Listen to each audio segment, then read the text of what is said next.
evening and welcome to ELOSOFUMARTAKES. This is our 191st take, live from the Alec Bradley Lone Star studio of Euless, Texas. I'm your host, Barry Duplessis, as always, and I'm so proud, so pleased, and so privileged to be with you all tonight. This is going to be a flavorful show.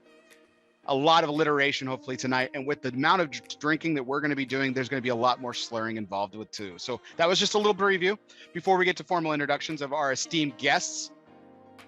We're going to take a brief recognition of tonight's sponsors, and tonight's show is sponsored by Drew Estate. Drew Estate is about to make someone a whole lot richer. Yes, during its latest freestyle lives, the company's Facebook live page, Drew Estate Cigar, Drew Estate has announced that it will hold a Bitcoin sweepstakes. Yes, one lucky fan will receive an entire Bitcoin on February 17th. 2022. You have one last chance on January 20th to be part of the running for this entire Bitcoin. This is no joke. You are going to get a Bitcoin if you tune into Drew Estate's Freestyle Live on February 17th and have been selected from one of the previous Freestyle Lives. One was on October 15th. Then a couple weeks ago on the 11th of November, you have one more chance on January 20th. You don't want to miss out. The company will randomly select names of 5 people who attend the online show and comment during specific times. So you want to be part of that show on January 20th. So on February 17th, you are in the running for an entire full Bitcoin to get a whole lot richer, brought to you by Drew Estate. And welcome, everyone. This is our 191st take, and we're pleased to welcome in our guests of honor, sponsored by United Cigars, and smoke one today. Start living united. Misters Rob Rasmussen and Randy Griggs. Gentlemen, how are we doing tonight? Hey, Bear. What's up, buddy? Hell of an intro, man. That is a heck of an intro. It's hard to even like speak after that like build up. That's awesome. I'm stoked for this show. I'm so stoked. I was fumbling over words. That was pretty. I need to have another drink now just to calm my nerves here a little bit. But gentlemen, I'm so excited for you to join.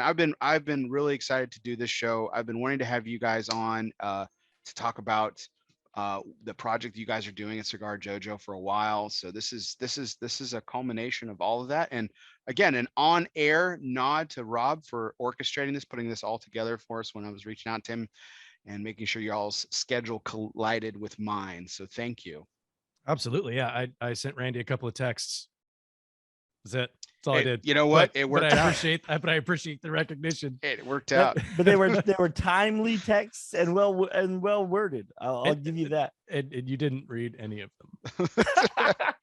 Hey, when Robbie Rez tells me, Randy, I need you somewhere at 7:30 on Sunday, I don't even need to ask. But then when I found out that I got an opportunity to be on ELOSOFUMARTAKES, I'm a huge fan of the show, Bear. Super excited to be here. I've watched everything that you've ever done until my son was born, and it's been spotty since then. But I'm a big fan. Super happy to be here.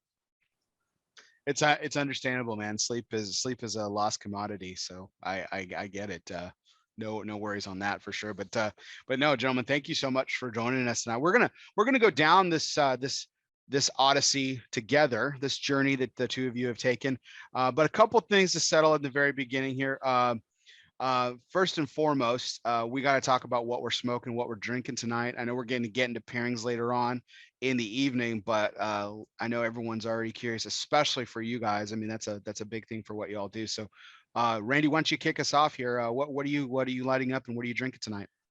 I have in my hand here the JC Newman, the American, smoking this with the this is just my go-to. I figured, you know what, we're gonna kind of show a little bit about ourselves. My go-to, if I'm not showing off or trying to do a show or anything, Michter's straight rye is kind of my standard go-to beverage, and goes wonderfully with cigars. It just so happens.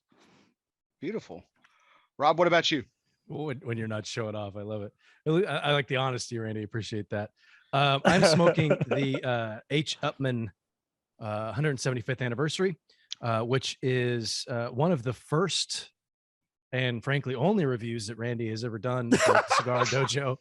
I went to the review page. So if you go to Cigar Dojo, you can cigardojo.com. That's where Randy and I host our show, and you can see different folks who have done reviews. You can look up different things, whatever. And I did a search for Randy because it's been a while since he's done one. So I had to search, and like 6 whole reviews popped up. And I said, I want to smoke something that he reviewed on the show. And have I laid it on too thick? A little too thick. This is a lot of buildup just to say that I don't pull my weight. No, I went down the list, and this was the most readily available cigar for me on the list. And I really enjoy it. H-Upmann 175th anniversary. Plus, it's I think this is basically a Churchill format, so I knew it would get me through the show. And since I had a feeling we were going to be here for a while, I lined up a few beers. Starting with this Guinness Nitro cold brew coffee, which is this is the second time I've had this. I just bought a 4-pack of these the other day. Very, very tasty. Checks in at a very digestible 4% ABV. But I liked the idea of getting that cold brew coffee in there, especially with this particular cigar for the pairing. So, so far, so good. Fantastic. Well, I'm really eager to talk to you guys about some of the pairings that y'all do here on your show here. And we're gonna get into that here in just a little bit as possible. But I am smoking a cigar too, and that's actually a pretty interesting thing to bring to light, Rob. And Randy, don't feel bad. I haven't been pulling my weight lately either, but I am also a reviewer for Cigar Dojo, and so it's kind of cool to have the three of us on the show together in that light. But Rob's holding us strong. He's the only one doing anything lately these days. But I'm smoking the Plasencia Alma Fuente Colorado Claro, the green one. Nice. It is the Sixto though. It is the box pressed on 6 sides. Oh, nice. So I've been looking forward to actually smoking this for a while. This is my first time smoking it, so I don't know if my pairing's gonna go well, but we'll see. But I wanted to smoke something special with you gentlemen tonight, so that's what I'm gonna light up here momentarily. But first, there's actually something we need to settle right now.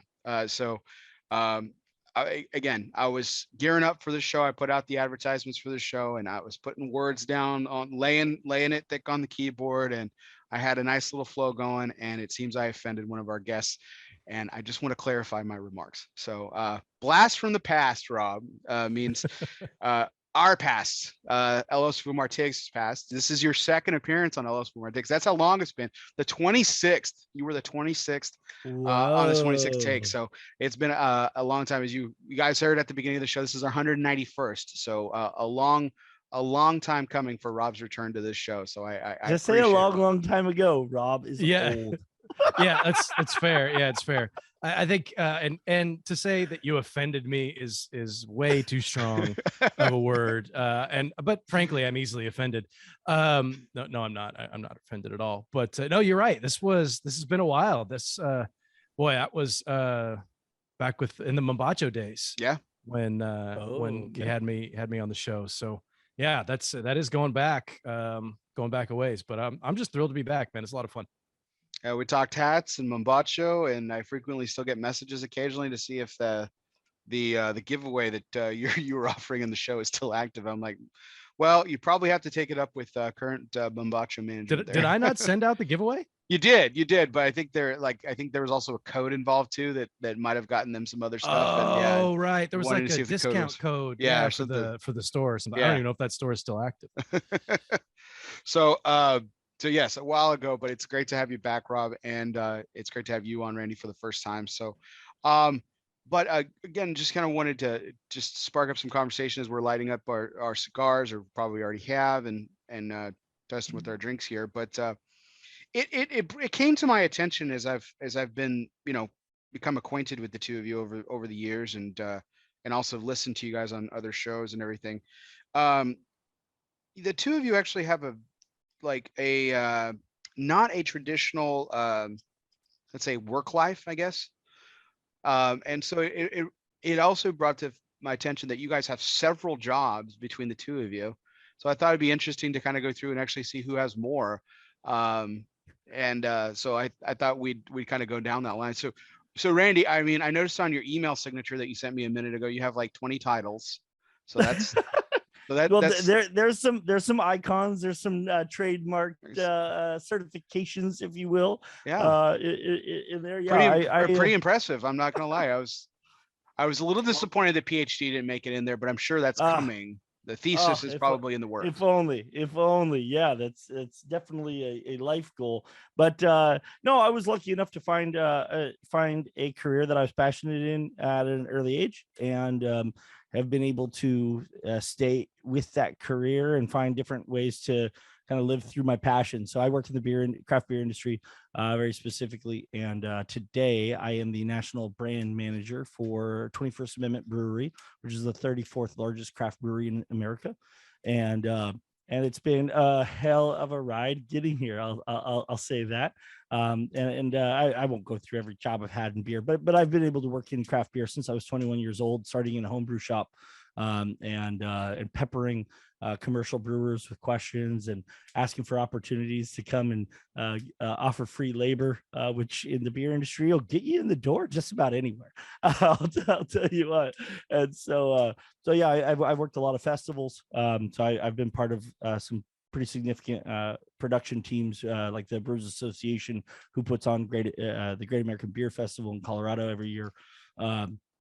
So yeah, I've got to do some fun stuff in beer. Obviously, hobbies. I'll tell you, Bear. It's funny you asked that question, because I have people give me grief about having too many hobbies and that I'm all over the place. And I always like to say, well, I really just have one passion that all my hobbies revolve around, and that's flavor. So I'm a barbecue pit master for a competitive barbecue team. I make beef jerky on the side. I roast my own coffee. I make beer and wine. Historically, it's been a few years since I've done either of those at home. As Rob and I were laughing, I say, well, how long can I go in between homebrews and still call myself a homebrewer? Because it's been a few years now. But I was a national award-winning homebrewer, in the prime of my run. But yeah, it's been a good run, I'll tell you that. Well, that was a really long description for just one job. So you just have one job? Oh, I was trying to make it a lot of hobbies, though. It sounds like. Yeah. So I golf. I cook. I'm really into food. Again, everything's flavor. Randy, what do you get paid to do? So beer and cigars is what I get. Beer and cigars. Okay. So two. I make some money on my jerky. Okay. Yeah, I was gonna say the jerky thing. There's a little barbecue too, right? I was gonna say, actually, I've won some purses for barbecue as well. So technically, I've made some money on that. Beer judging I've never made money judging beer, but that's one of the things I'm very proud of. Is I started as a beer judge really early, and it kind of set.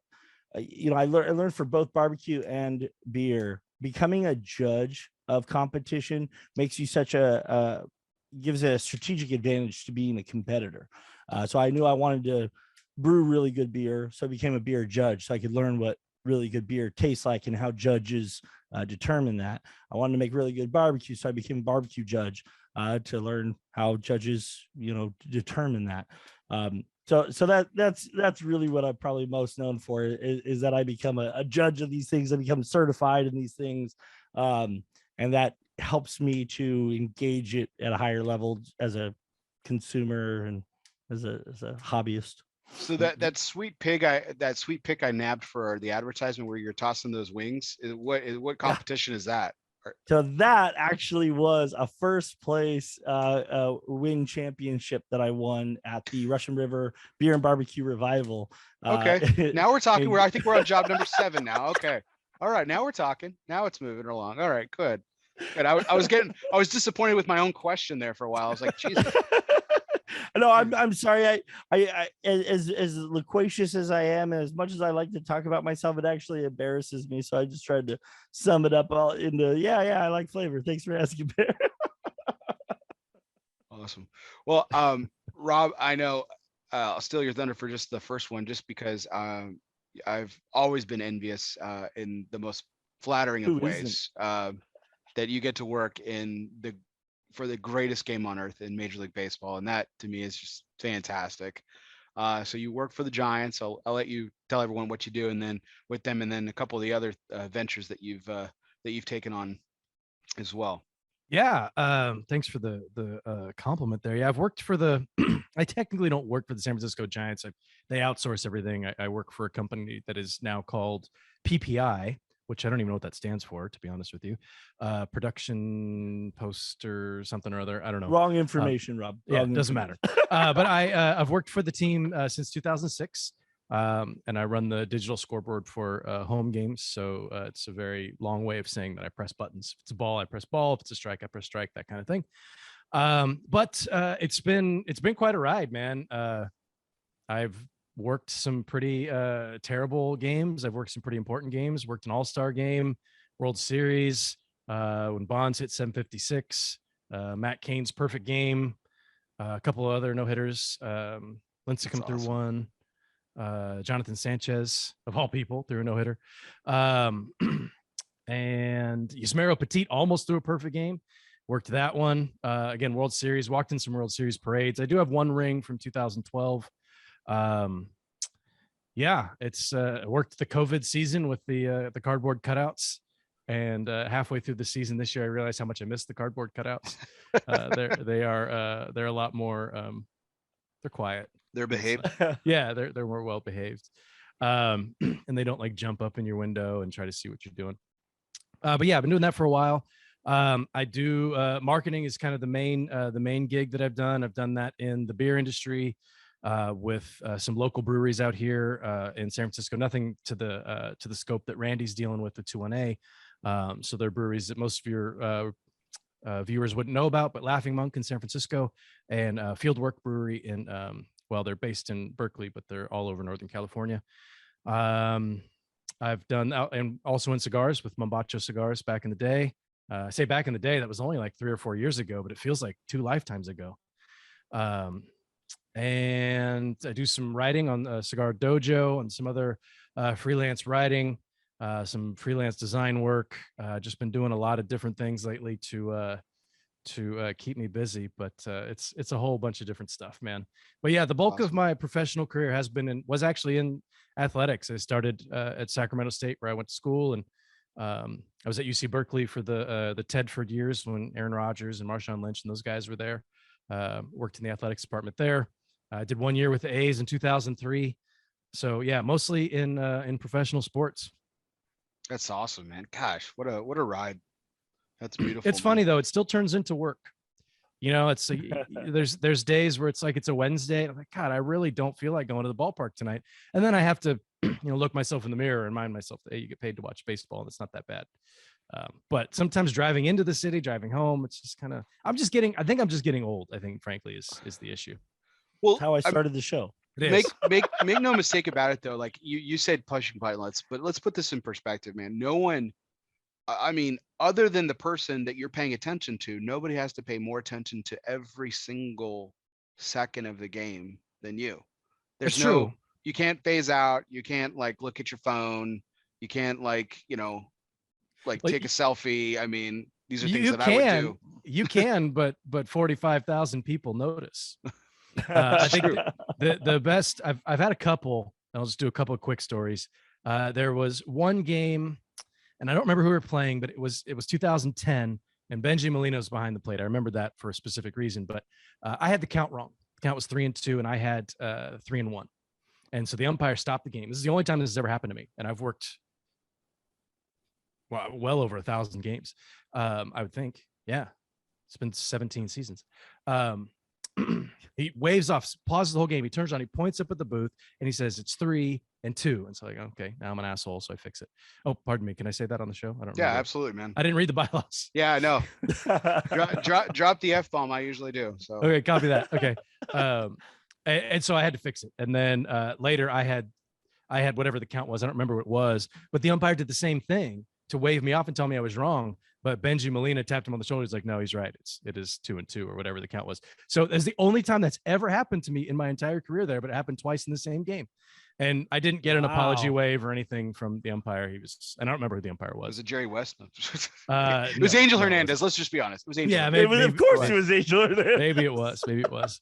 And the other time that was really embarrassing, it was a game against the Cardinals, and I don't remember what year this was. It was pretty early on, so it had to be like maybe 2009, 2008. And because I remember the touch screen system that we had at the time was really, really sensitive.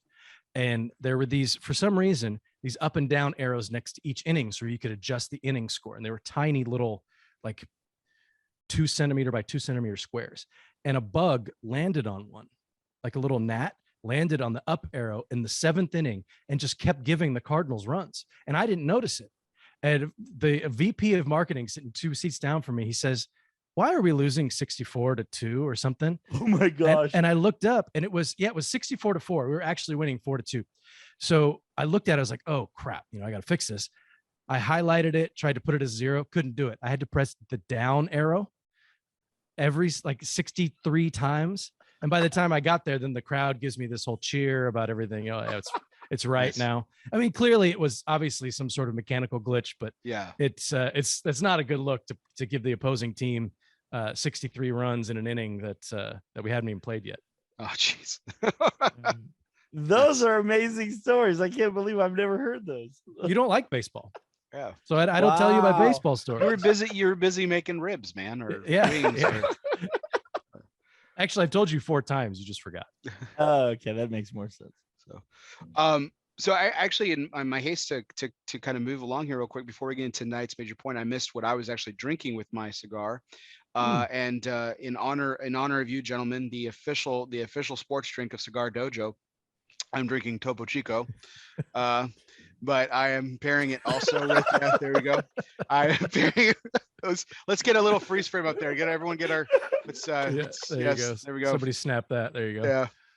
Unofficial sponsor. Unofficial sponsor. And I'm drinking some tequila tonight as well. So the Maestro Dobel Anejo tequila. So I've wanted to drink this tequila for a long time. I know it's been around for a while, obviously, but and I don't want to fast forward to on traditions, but we're going to talk about my tradition with tequila here later on in the show. So, but that's what I'm pairing tonight with the Plasencia Colorado Claro, and Randy doesn't care, but me and Rob do. Apparently, Max Scherzer, and the Mets are close to finalizing a deal, according to John Morosi. So, Dude. our good friend Hector Alfonso Sr. of Man. Espinoza is all aflutter. He's I in would've- the war room right now. Yeah. he's texting you directly from the No, Mets he's over there throwing cigars into the deal. It's like whatever Yeah. it takes to get Yeah. Max to come And- to. I I'm bet. stunned. I did not think that he would go to New York. I really didn't. But They've been aggressive in this yeah, signing period. if anybody's got the attitude to do it, it's him. Yeah, no, for sure, absolutely. That's why I've the New York thing. Aaron mentioned it in our chat earlier. The New York thing has this unusual effect on some people, and you would think that over the years that there's some players that you would think they would do really well and they don't, or some players that do really well and you're like, wow, that was really shocking. Like Eli Manning seemed to handle the spotlight decently well, but it's crazy that the New York effect is very much a real thing. So I'm with you, Rob. I think Scherzer can definitely handle it. So Yeah, we'll see. he'll power through. If you don't think the New York effect is a real thing, watch the 30 for 30 about Darryl Strawberry and Dwight Gooden. Oh, man. That'll clear that right up for you. 100%. So let's get into tonight's major point. And as always, tonight's major point is brought to you by Protocol Cigars, Power of the P. Tonight's major point is brought to you by the people, cigar people, the people who know everything about a lifetime of service. Protocol Cigars is more than just pool parties and good times. Well, maybe it is. But behind the fun is a motivation for service, a motivation for giving back. From the original Protocol Blue to the latest release in the Lawman series, Bass Reeves, Protocol has always been about honor, passion, and yes, the people. It's what their life's work has been and always will be about. Power of the P, Protocol Cigars. So, gentlemen, tonight's major point is about this odyssey, this journey, this epic, this saga that the two of you have kind of found yourself into with this show that kind of partnered with, like, let's call Smoke Night Live what it really is. I mean, it is one of the beacons and pillars of cigar media, and you are the only parallel show to it, and it's fostered and been parented and fathered by you and the two of y'all. And so this is a really exciting thing to talk about tonight. And I've been a fan of the show for a long time. Randy, like you, I have kids, and so I don't get to watch a lot live, but I catch a lot on the replay, like you. So I've been a passionate listener for a while now. So it's been a lot of fun. So I mean, let's kind of get started here. I mean, Rob, what kind of, I know, like you said, you from the Mombacho days and everything. I know that brought you into Cigar Dojo, and then how did it kind of lead up to this this spot you're in now with the Flavor Odyssey? Yeah, it's when I left Mombacho to join the beer industry. Um, I had done Cigar Media since, for many years before joining Mombacho. I think I started back in like 2010 and joined Mombacho in 2016. So I had done, several different shows. Cigar Chat, started that on Cigar Federation, and I did a pairing show with John McTavish, who's now on Developing Palates. But we did a pairing show together back then called Sharing Our Pairings. Did a lot of fun with it. And when I left Mombacho, Erica Tormson, Master Sensei, the brain, and some might say the looks behind Cigar Dojo, gave me a call and asked me if I was interested in getting back into Cigar Media, and I said, sure, what the hell. So we started doing some reviews and things, and we had talked about doing a show where I was living at the time. I spent my wife and I spent 1 year living in a townhouse a couple of years ago, and it was I just couldn't live in the situation that we were in. It was like I put up a bird feeder, and within within 12 hours, I had a notice on my door that I had to take the bird feeder down. And it had nothing to do with the bird feeder. Like, I broke some HOA rule, and that's fine. But I felt like there was just some old lady with a box of donuts and some binoculars just watching everything that I do. And I just wasn't into that. So once we moved into the house we're in now, I had an option to start doing a show. And Eric and I went back and forth on some ideas. And this was right around the time Randy and I met through, you're getting the whole story here. Randy and I met while I was working with Mombacho, and I think he may have taken advantage of that coupon code that I shared during your show, because he bought a hat and a t-shirt, and I sent it to him, and I put a little, thank you note in there. And as I was sending this out, I was like, wow, this guy lives right down the street from me, and we've never met. We lived about 20 minutes away. And after that, I think Randy, he hit me, stalked me on Facebook or something. And I think he started sending me nudes, and it got weird. But once we nipped that in the bud, we started hanging out and became fast friends. And did we start the show before, Randy, before you came with us at IPCPR, or after? It was after. No, IPCPR. it was after. Yeah. And it was still IPCPR at the time. This was 2019. Yeah. So we made good friends, and then you joined Dojo, and we started talking about, like, could something be there with me? And I think, if I remember correctly, you told me, like, don't push it, just like let it play out, and good things will happen. Let's see what happens at IPCPR. Yeah, and actually I remember Eric called me up, and he's like, hey, we need a fourth person at IPCPR so we can have two camera crews, right? So I was thinking about asking this guy Randy Griggs, because Randy's big in Cigar Dojo before. And he's like, what do you think about this guy? I was, oh man, there's so much was hanging in the balance there. It's like, if I go back and, like, I choose my own adventure book, like, what would have happened if I said, nah, let's bring somebody else. Go ahead and bring Kevin Acuff on, and we'll be fine. Yeah. Would Flavor Odyssey even be a thing? Who knows? But ultimately, we definitely was the right decision to bring Randy on board, because I do give Randy a hard time. And as you've noticed, I've spent most of the time I've been talking, giving Randy a hard time, but it's fun. He's a good sport. But the idea of the show came up. Randy's he's all about flavor, and he had a really strong background in beer, and I have a bit of a background in beer, and pretty extensive background in cigars. And we started, the first season was all cigars and beer, and we did Flavor Odyssey. We went A to Z, so we went through letters, and that was a lot of fun. Yeah, to get into a question that I'll save that for a question that you had later, but the answer is all of season one was the hardest part. Yeah, it was a lot of fun just getting to start with cigars and beer. And if you go back, if you want to know about beer, if you're interested in the different styles and the way beer is made, go back, watch those shows, and you can skip whenever I'm on the screen. You can fast forward through that and just listen to when Randy's talking about styles of beer. You'll literally learn everything you need to know. about damn near every style. We've covered, I mean, there's probably a few styles like we haven't covered alt beer, I don't think.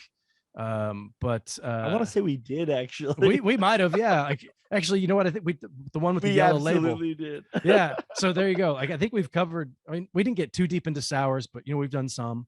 But that's kind of how it came about. I'll stop talking and let Randy talk about it now. Before you let Randy go, a couple of quick asides on that. So I have about a style of beer that I have a story behind is a Keller beer, which I'm sure you're familiar with. Both of y'all are both familiar with this. So when this was, years ago, and I was at a German restaurant, and we're looking down the the menu of beers, and they have all the traditional brands and styles, right? And the one that caught my attention was a Keller beer. I hadn't heard of it, didn't know what it was, and so we asked the waiter, "Hey, what's a Keller beer?" Pretty innocuous question, right?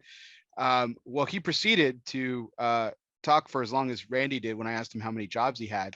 But in stark opposition to Randy, because Randy actually had great information and they actually answered the question. This guy's answer was, "It's a Keller beer." So that was it. Like, nice. It's a Keller beer. So and it's a beer, so it's a Keller beer, and it's it's a little light, and it's Keller beer, and it, they ferment the barley, and it's a Keller beer, and like it just kept going back. I'm like, wow. And my friend and I that were at the restaurant together, we were just like we just wanted the guy to leave at that point. We're like, okay, we'll just fucking try it at this point and just decide for ourselves what the hell a Keller beer is. It reminds me of the scene from Dumb and Dumber. I was thinking the exact same thing. It's the soup of the day. That sounds good. I'll have that. That's exactly what I was going to say. That's so funny. And if it had been that short of an exchange, it would have been fucking fine, but it just kept going. And I'm not kidding. Like, I'm not exaggerating. It went on for like 3.5 minutes of this guy just going back to it's Keller beer. It's a Keller beer. So, Randy.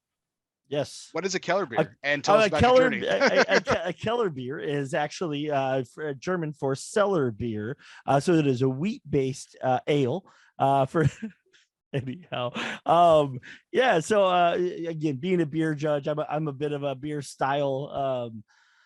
I'm a traditionalist, I like to say, as so many styles have kind of come out over the last few years, and so I do tend to get off my lawn esque as I see so many kind of styles come out that are more about marketing than actually explaining a traditional style or creating a style that like makes sense with all the other styles, like anyways. So yeah, but the journey's been fantastic. Obviously, as Robbie said, we had become friends shortly before he left Mombacho, and I remember the text like it was yesterday. He's like, "Hey, guess what? I'm rejoining Cigar Media," and I said, "Oh my God, with who?" And he says, "Who are your favorite guys?" I said, "No, you're not joining Cigar Dojo. That doesn't make any sense. Like, I didn't think they were growing." Then Jack left shortly after Robbie joined, and so it kind of left a spot on the team. And I had made, my entry to Cigar Dojo.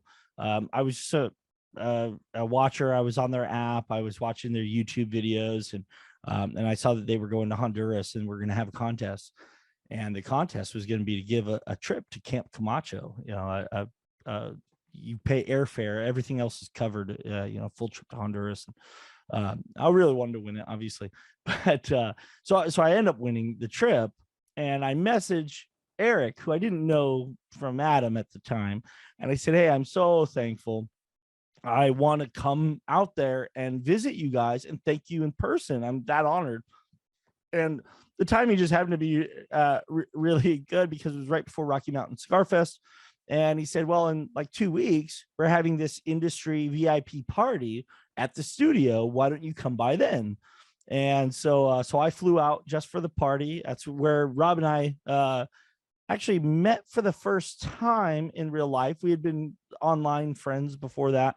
So we met at the Cigar Dojo studios. And so we all hung out. We hit it off. We all had a rapport.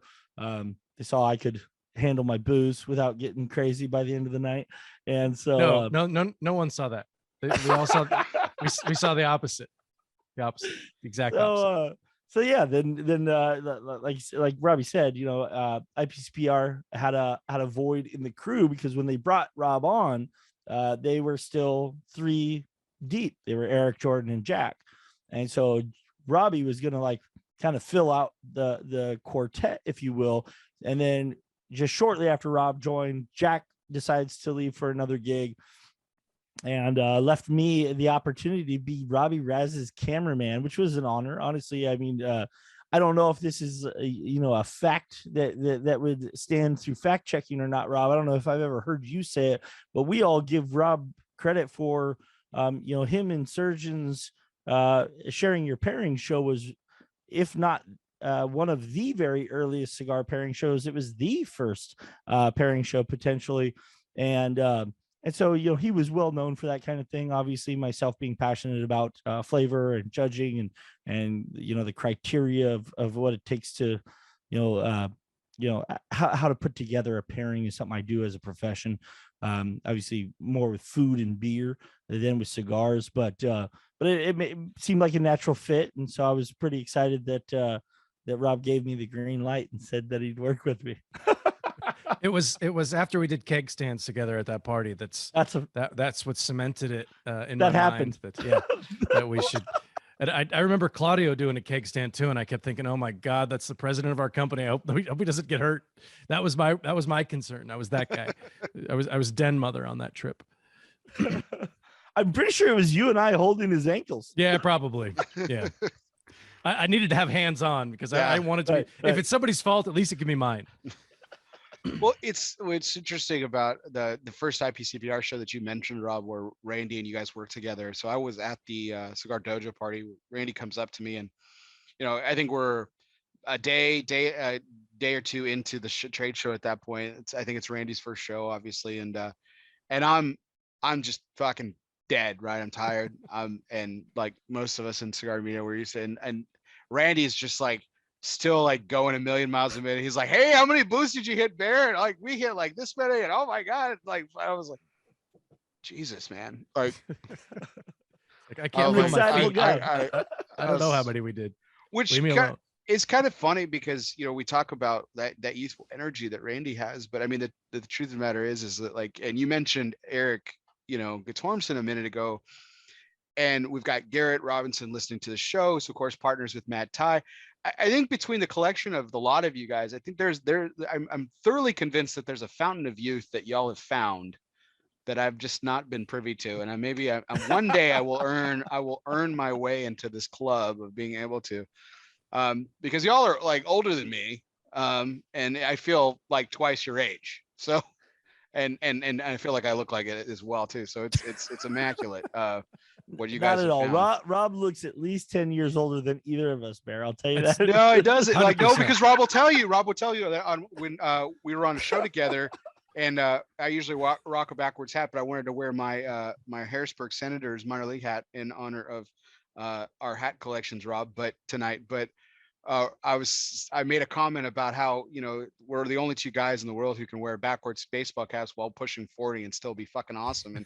And Rob's like, "Buddy, I pushed 40 a long time ago." And I'm like, "What? 40's in the rear view, bud."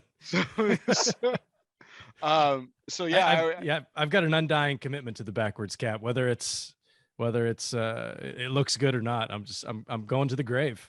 You're killing it, bro. You're still killing it. Just how it is. My wife's okay with it. That's all that matters to me. Yeah. There you go.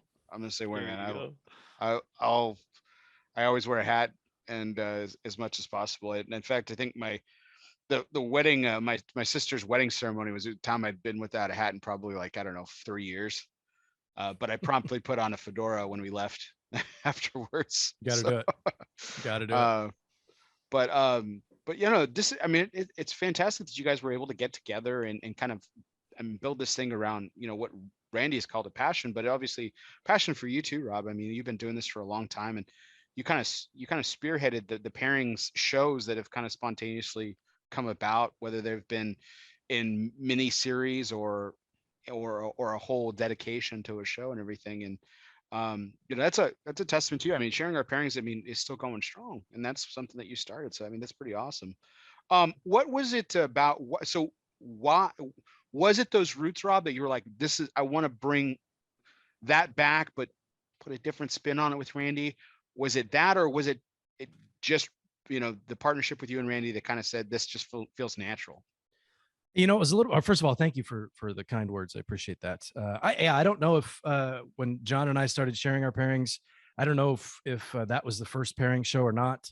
I won't claim that it was because I really don't know. But we had a lot of fun doing it, and that was what was important to me.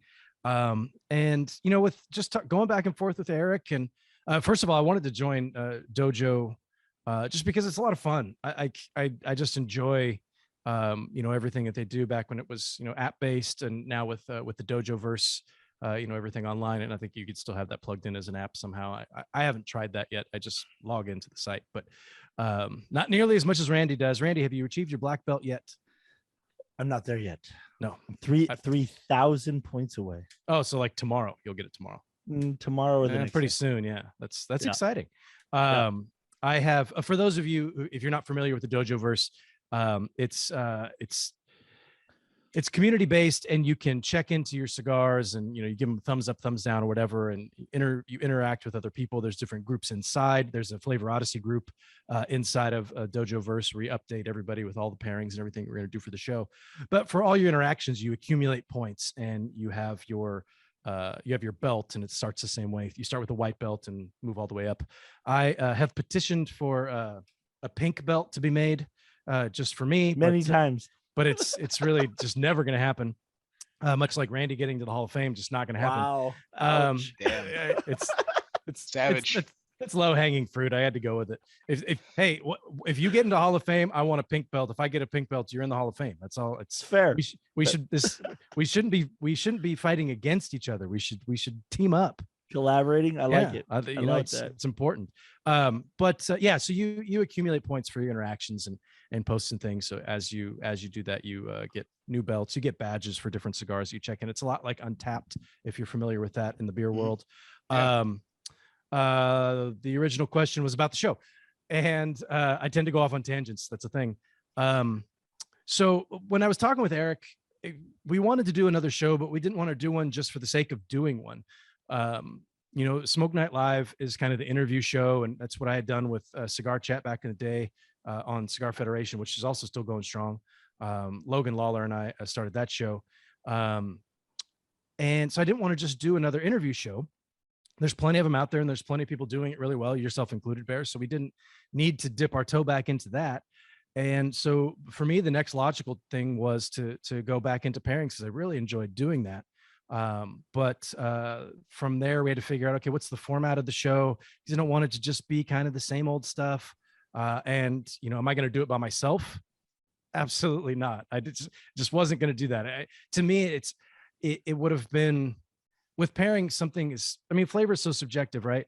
And pairing is kind of a thing where we can have, Randy and I can do the exact same pairing, and I could love it and he could hate it. And I think that's what makes it really interesting. I think that's where we actually start to learn stuff. So and you'll do that too on the Flavor Odyssey page. There's the thumbs up, thumbs down on whether or not the pairings went well and stuff. Yeah.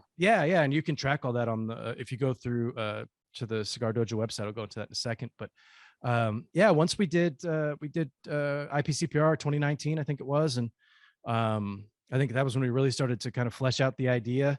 And I don't remember exactly what month we started in, Randy. I don't know if you do. I know August we just 26, 2019. August 26, 2019. So yeah, right after, we must have really had the idea come to birth. Come to birth? That was a stupid thing to say. Come to mind and come to fruition. Really we fertilized that idea. And what am I talking about?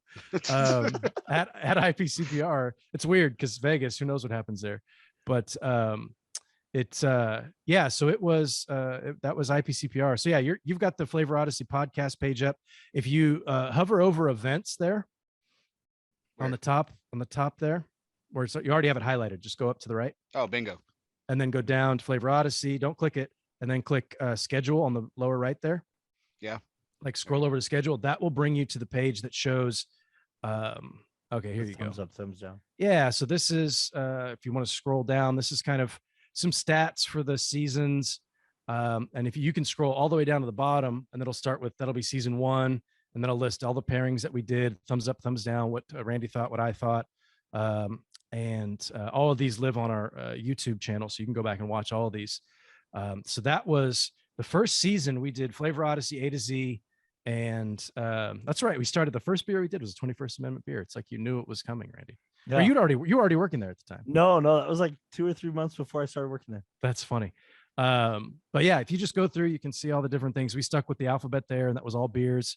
Now, can I just say real quick, that was, as Robbie said earlier in the show, Bear, this was so much harder than it sounded when we came up with this idea of pairing things.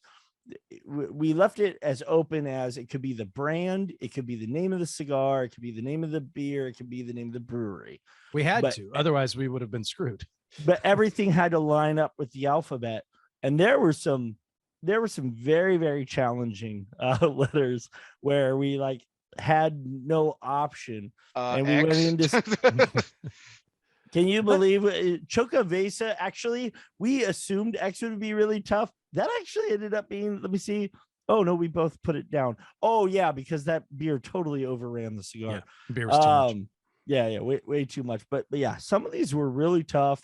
But we really try and put together a pairing that we think will, if not be amazing, will cause conversation, will cause intrigue. And so we were obviously extremely limited by what we could do based on the alphabet. Ended up being a much tougher task than we thought it would be when we set out to start this project. I did pee along with you. This is taking me back down memory lane. I did pee along with you. I watched it live and did Sierra Nevada Porter and the Pappies. And I was lock, stock, and barrel with you that was not good. That did not go well together. You know what's funny about that? That was our very first sponsored show. So we did, and don't get me wrong, to have a sponsor by show 16 was a coup. Obviously we were riding Cigar Dojo's coattails and Eric's relationship and Robbie's relationships coattails on that one to be able to have a sponsor as soon as we did. But they saw, when we signed the sponsorship, they saw it was going to start the year with P, and they were just so happened to be putting some effort and some emphasis behind the Pappy Van Winkle version, the original one was Tradition. This was the Reserve. This was the one that was actually aged in the barrels. The Pappy Van Winkle Tradition was just something that they thought would pair well with the spirit. The one that they ended up coming out with that we paired with was used Kentucky Fire Cured wrapper, partial wrapper. And that was way too smoky for the for the pairing, but a lot of fun. Obviously, you so I like my coffee smoked. Nice. Yeah, it was too much for me. I'm actually surprised Rob voted thumbs down with me on that one. I would have thought you'd have gone. Yeah, Rob likes Islay Scotch. He likes smoky things. I detest them myself, so that would have been a much better pairing. Yeah. You hate smoky things, so your career in barbecue judging, I see, is over. So that's cool. Okay, I love smoky meats. I don't love smoky cigars, or mostly whiskey. I just don't like smoky whiskey. Gotcha. Well, no, it's I think this journey's been really great because each season has kind of been this journey, this new odyssey, to use the word, and I think that's kind of what you guys are going for. But Rand, when you joined when you went in this and you knew Rob's background with the pairing show and everything, and bringing your own kind of literally certified expertise to the table, what did you set out? How did you want to make it different? How did you want to make a statement? Not that you were all about making a statement individually, but like, what did you want the show to become, and how did you set out to do it? No, it's actually a pretty apt question. First of all, I was highly intimidated by the whole situation. I've never been the type of person that was comfortable in front of a camera or on a microphone at all. So I had to work through like those phobias, separately. But I'd gone back and watched some of the sharing our pairings. Saw what Rob and John did, which was very high quality content. I was also intimidated that we could match that. But that being said, I became a beer judge at 21 years old. I became a professional beer educator by the time I was 27 years old, where I was hosting classes for beer judges, and I'm a certified cicerone, which is basically the beer equivalent of a sommelier. And so with the Brewers Association, I've done many classes and courses on beer education and how to taste and how to perceive flavor and pair that with another element's flavor. So to me, I thought, it was all a little bit more anecdotal, what I saw that was out there, where I thought I could bring a little bit more of the kind of science behind how we taste as people, and what our flavor memories are, why flavor is so subjective, why a tangerine to me might bring on this whole other flavor memory than it does for you, Bear. And I always talk about how, like, your life experiences and where you experience these things and how you perceive them. Not to mention our DNA is different. We have, people have blind spots in their tasting. Some people taste cilantro and they think they taste soapy. Yeah. And so just kind of bringing that element of the conversation to the show was something I was really excited to be able to bring, because I did have many years studying how we as people perceive flavor, and that's what I try and bring on a week-to-week basis. I also like to study. I love to read, and so, like, looking up the background of things and trying to find some different angle or anecdotal story that makes it more interesting is something that I thought that I could bring to the show, and what I try and do every week. Nice.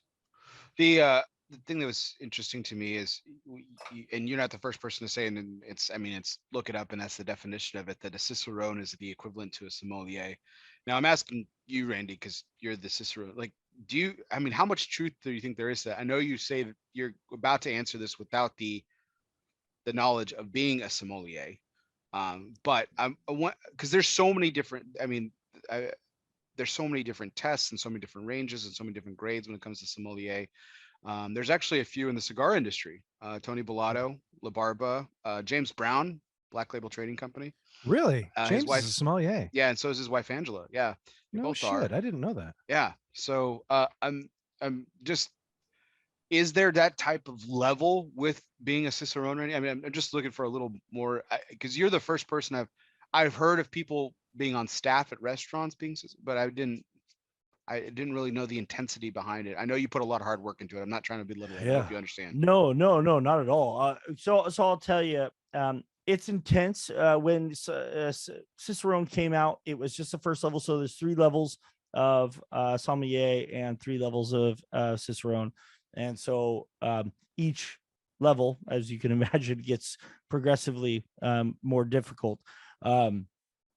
So for a master sommelier, let me just say, nothing in my mind compares to that. That takes more practice, memorization, and flavor memory than anything else on earth, because they study vintages, which is not a thing in beer that we focus on. We focus more on pairing and stylistic tradition and brewing technique. So to become a cicerone, you have to not only know what the flavor is, you need to know what technique and what ingredient led to that flavor becoming part of the final flavor profile. And then you have to be able to have some culinary chops and be able to talk through different cooking techniques and cooking ingredients that would develop the best pairings possible. Where in wine and sommeliers, a master sommelier, and not to take anything away from anyone that's at the first or second level, but a master sommelier should be able to smell a 1961 Bordeaux red and know that it's from 1961 from Bordeaux. Like, that is a whole nother level of like study and memorization of flavor, which is tough, and it's so, vocabulary is one of the toughest things. I feel like a lot of people have really good palates and haven't done the work necessary to put the vocabulary to their own their own perception, their own senses, right? Like so often when I'm working with someone that is passionate about flavor but hasn't necessarily done the study work, I'll say a flavor and they'll say, that's it.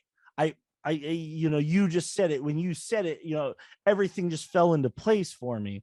And so that's a big part of it. It's really just learning the vocabulary that comes along with what you're already naturally tasting. People know what they like, they know what they taste, they know what flavors taste like. They just don't necessarily have the vocabulary to reference acidity when they're tasting something that reminds them of a tangerine, for instance. Going back to that, of just like to say it's like a tangerine may not really connect the dots for someone that isn't super familiar with tangerines, but maybe saying acidic, or maybe saying juicy, or saying like an orange but tartar. It's literally little things like that can connect the dots. And again, why I was excited about joining the show and why I've done education as part of my career is it's so exciting to watch someone just light up and have that aha moment when they figure out what the right vocabulary is to describe their own senses and their own perceptions of a pairing or a single flavor element. When I was more involved on Untapped, I found myself either creating flavors or picking very much for specific stuff. You'd see the more popular descriptions of like juicy and fruity, and I'd be like, oh, tangerine, or Right. or apricot or whatever. So yeah, Sure. I know what you're talking about there. Rob, you've spent some time in the beer industry, as you were just talking about a minute ago. Have you thought about the Cicerone route at all, or is this something that you leave up to Randy? Or I know I mean, you're your own person. You don't have to do anything Randy does. Just curious. I figured there was enough Flavor Odyssey hosts with the Cicerone badge in their subject, or in their signature or email signature. I figured we were good. No, I've actually I'm looking. It's right over here. There's I've got a bookshelf over here of books that I've purchased and kind of set here for later dates. I've got all the reading material I need for Cicerone study to take the test. I've got a little tab saved that's Cicerone study with all these different links. I just haven't taken I haven't taken the initiative to actually to do it. I've started, and I feel like I probably could do it. I know I could do it, but I have not. I haven't really gotten past like step 1, to be fair. Maybe step 2.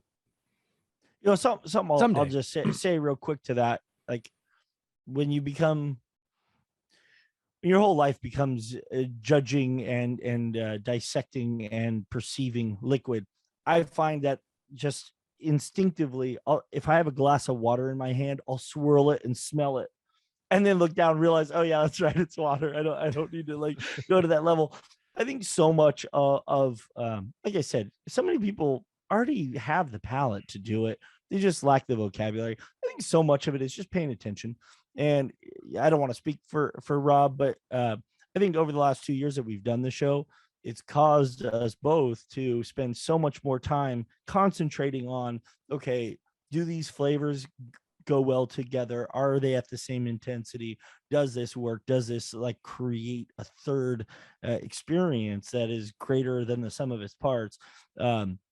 I'm quite confident that if Robbie Raz were to take the initiative and do the test, like seriously, Rob, like doing the show, we both pay a heck of a lot more attention to flavor than we would if we didn't do the show. No? Yeah, that's fair. But I think you touched on a key point early when you said it's most of it's just paying attention. I tend to not really do that, so that's where it's. Yeah, I'm lost at step 1 there. No, I think someday I'll do it. Honestly, like doing doing sommelier study is a bit more interesting to me because it's a bit further out of my wheelhouse. Not to say that I wouldn't learn anything if I did Cicerone, because that's stupid, because I totally would. But I think doing something in studying more in the wine industry would be something that I could pour myself into, pun intended, I guess, a little bit better, because it is a bit more foreign to me. But yeah, someday I'll someday. It's the worst thing to say, right? But yeah, I can see that in my future for sure. Oh, I think like to Randy's point, I think that's something that you could definitely do. I've thought about it as well.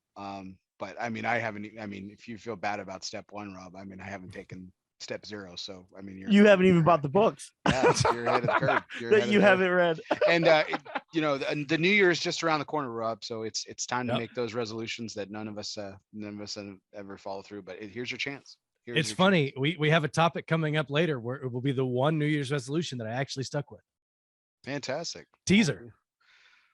Well, so to the point of challenging, you know, Randy was talking about how challenging this is, and we were talking about that, you know, and you guys have mentioned how hard the alphabet exercise in season 1 was. So this might be an interesting question. If you guys could point it down, like what do you think was the most challenging episode, and why? And you know, you guys might have a similar choice. Maybe it's completely different, but it could be this is up to interpretation. It could be the pairing, it could be finding the pairing itself, it could be the guest. I know you guys have brought guests in a couple of seasons with some shows. What was the most challenging episode in your individual mind? Or Rob, I'll kick it off with you. Well, as scrolling through the list here, and it does go back to season 1, and Randy, I don't know if you'll remember this, but finding a pairing for V was really tough. Finding a beer that had a V in it was tough. We ended up going with Vanilla Shake from McKellar Brewing and vintage 12-year Maduro from Perdomo Cigars, which was practically a cop out. Yeah, really. Like it's vanilla. You know, okay, it's kind of in the name, and vintage. Yeah, well, you know, sometimes I'm looking back at these and I'm thinking like, oh, well, why did we do Oscar Valadares instead of Opus X? I'm like, oh, well, we saved Opus X for X. So we knew when it all started that X was going to be Opus X no matter what. Yeah, because I don't think anybody else is allowed to use the letter X in a cigar name. Although I'm seeing here that Royal Agio Balmoral XO, we could have done that. Which they made pretty good cigars. It's disappointing they're not really around in the States anymore. But I think the overall planning for season 1 was the hardest part. And I don't know if that's a cop out or not, but just going down the list and saying, okay, for L, for example, just because I'm looking at it, we went with Las Calaveras, which, I mean, maybe there's some other cigars under L that we could do, but Lagunitas made a ton of sense because Lagunitas is a big brand. And we tried to keep things where we didn't get too localized with the beer selections, because we could easily find a beer because beer names, you can get an IPA with a brand new name that comes out every couple weeks. But for us to keep it as accessible as possible to everyone that's watching across the country, to find particular beers that are going to work, as long as make sure that they're going to be able to get their hands on it. That was the planning was really the hardest part. But V stands out to me really as one that was tough. You would think would have been difficult. Pilsner or Kel, man. Pilsner or Kel. And we've gone back to that a couple of times for a Pilsner. And Pilsner is it's a lager. It's a lighter bodied beer. Pilsner or Kel is maybe like the original Pilsner that you could find around here. I don't know if it really is the original one, but no, I think you're onto something, Rob. I think it is. I know that. Old.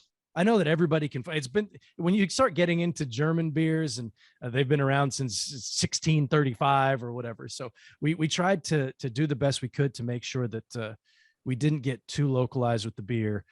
So we did, a lot of, there's Sierra Nevadas, which is pretty local for us, but Westmalle Double, that's something you can get from everywhere. I think Zombie Dust from Three Floyds, because Z was pretty tough.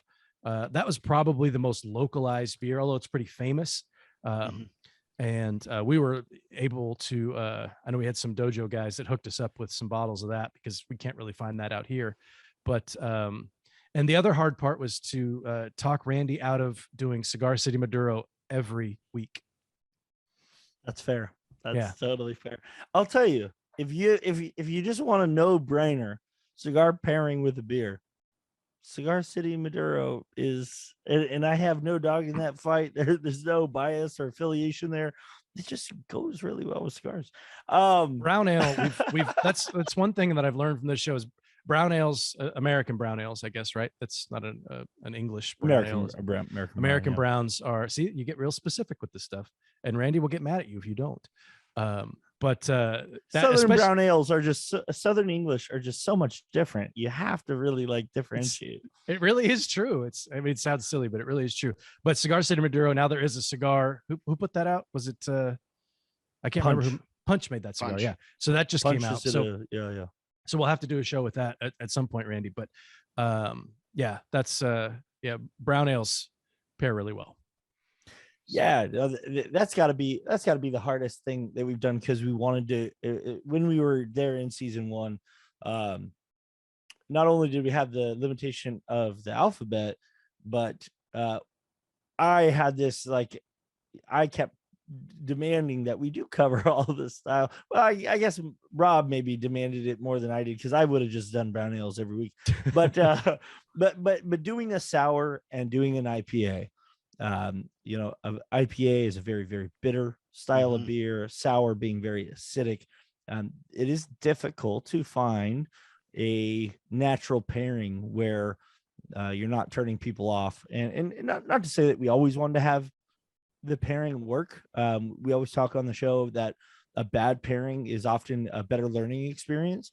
You there's a little bit more to talk about there, when you have those incongruencies on the palate, contrasting flavors that just don't work. You often learn more about how you perceive, and like it becomes more obvious. Like if you're just pairing a stout with a Maduro rich chocolatey cigar, you're just like, oh yeah, I get chocolate and I get richness, and there's not that much to say, right? It's just such a like symbiotic, like natural, like connection. You don't have that much to say about it. You don't learn that much from it. And so we actually found that a lot of the bad pairings were more challenging to really tap our vocabulary and to really like drive the conversation. But some of the more engaging and interesting pairings that we did. So I would say, even though they were hard to do, they were some of my favorites as well. Well, just a couple quick highlights from the fan perspective over here. Episode 10 in that season, where you guys were picking different beverages, and Robbie actually missed this one. It was the sour.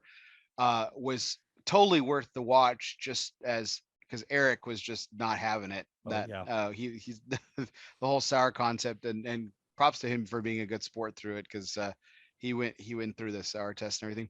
But I was really interested about the second episode you guys did when you guys were in Connecticut's, the Chardonnay doing so well. Season 2, yeah. So the oakiness, that butteriness of Chardonnay, that's very quintessential. I just to me it can be a little too rich, a little bit, and I don't know it. I can't imagine it going well with the cigar, and I need to actually try the pairing, because you both loved it. You both loved the numero uno and the Chardonnay. Yeah. So it blew us all away, Bear. We went into that knowing, hey, we're going to check a box and we're going to do a wine pairing. It's not going to be good. But we're going to do our best to try and educate people on why it's not good. And we got to that episode, and everyone's going, holy shit, does this work this well? Like, it was, none of us expected that. That's probably the most fun part about the show is, on paper, Robbie and I like go into a show with an assumption of what's going to work, why it's going to work, what's not going to work, why it's not going to work. And it's so much fun when we're caught off guard and have this like aha moment for ourselves of, I'd have never thought that the butteriness of that would go with the creaminess of the cigar, and that these would not overpower each other and play off of each other so well. Yeah. So what we're talking about here was in season 2, where we broke away from the alphabet, and we went with we focused on specific wrappers for each segment. So we focused on the Connecticut, Corojo, Sumatra, Habano, and Broadleaf and San Andreas. So that was, right off the bat, that was the second one. And to say that the beverage was Chardonnay, That's not very specific. As I mean, you can have an oak aged Chardonnay, you can have a steel aged Chardonnay, where they're going to be very, very different. You don't get that oakiness from a Chardonnay. Those wood strips that they throw in the steel barrels just don't have the same effect. Yeah, it doesn't cut it. Not quite. I mean, it cuts it obviously, but it's a different experience. Yeah. So I feel like I went with Duckhorn Chardonnay in that episode, which is more on the oaky side, has that kind of buttery flavor and texture to it. And I feel like that was the one I revisited that, I think the last episode where we did our favorite pairings. So the last episode from season 2, or one of the last episodes, episode 30 from season 2, we revisited our favorites, and that was the one that I went with. And that's another thing I've learned here is wine pairs really, really well with cigars. We had Pete join us when we moved into Sumatra. We did the Tatuaje TAA 2020, which is just a phenomenal cigar. I love that stick. And we paired it with Zinfandel because we knew Pete is a big wine guy. He has his own label, and he does some different things with wine. So thought having him on would be a lot of fun. That was a fun episode too, if you're looking for one just to check out to get an idea of what we do. But Eric was loves another his one. Zins too. Oh yeah, Eric is a big Zin Oh, guy. yeah. He was all aboard for that one. Yeah, he needs to take his sommelier training. At least maybe he gets some. I don't know. Who knows? Maybe he doesn't pay attention either. So the one I thought that was missing from season 2, and I actually, feel free to correct me because I guilty. I've listened to, I feel like most of them, but I may have missed this one. One of my favorite pairings of all time, like overall in terms of generalities with cigars, is cognac. I love cognac and cigars, and we have never done cognac. Is that true? I promise we've never done cognac. I only know that because I've never had cognac.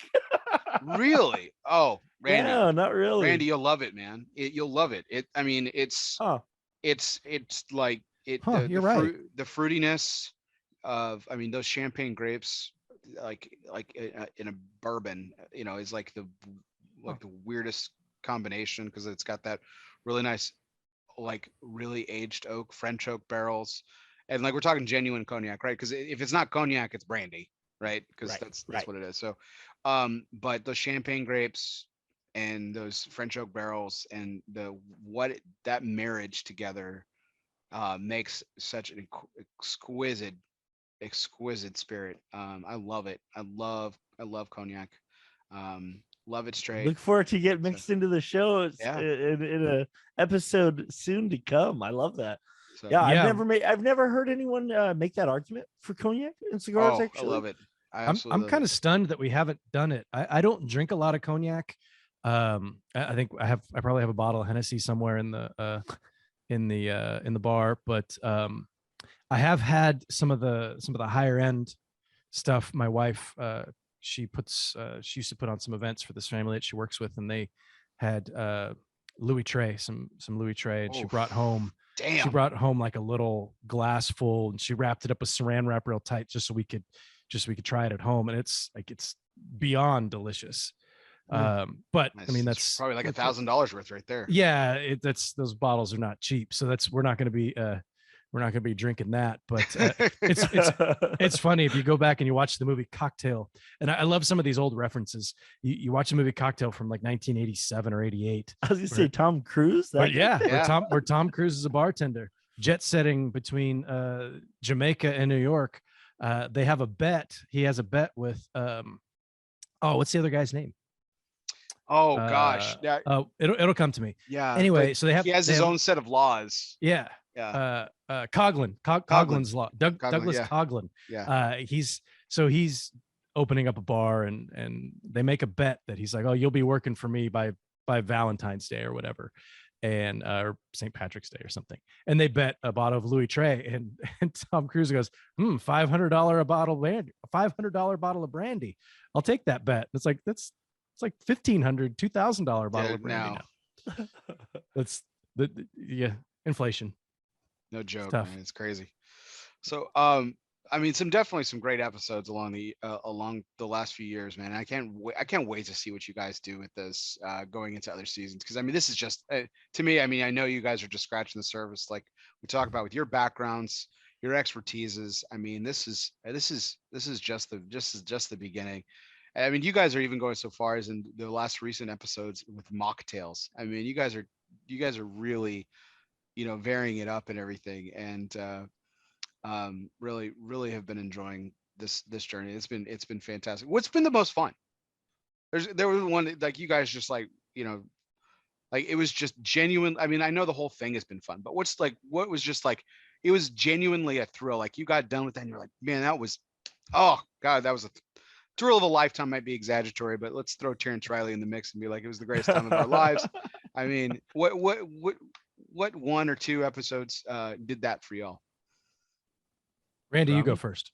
Yeah. Well, for me, honestly, I mean, I can definitely think of several times where I'm texting the group afterwards. I mean, like, man, guys, that was great. That was great content. That was an amazing show. It's hard to pick one specific one. Like I kind of already said it. The ones that I think are the most fun are the ones that are surprises for us. The ones that go to script. And are exactly what we expected them to be, are us doing our jobs and us trying to, enlighten people and bring content to the world and create an aha moment for someone else. When I have the aha moments, for me at least, I don't want to speak for you, Rob, but like when we go into it and we're sure that we know what's going to happen and something just completely surprises us, just like that Chardonnay and numero uno.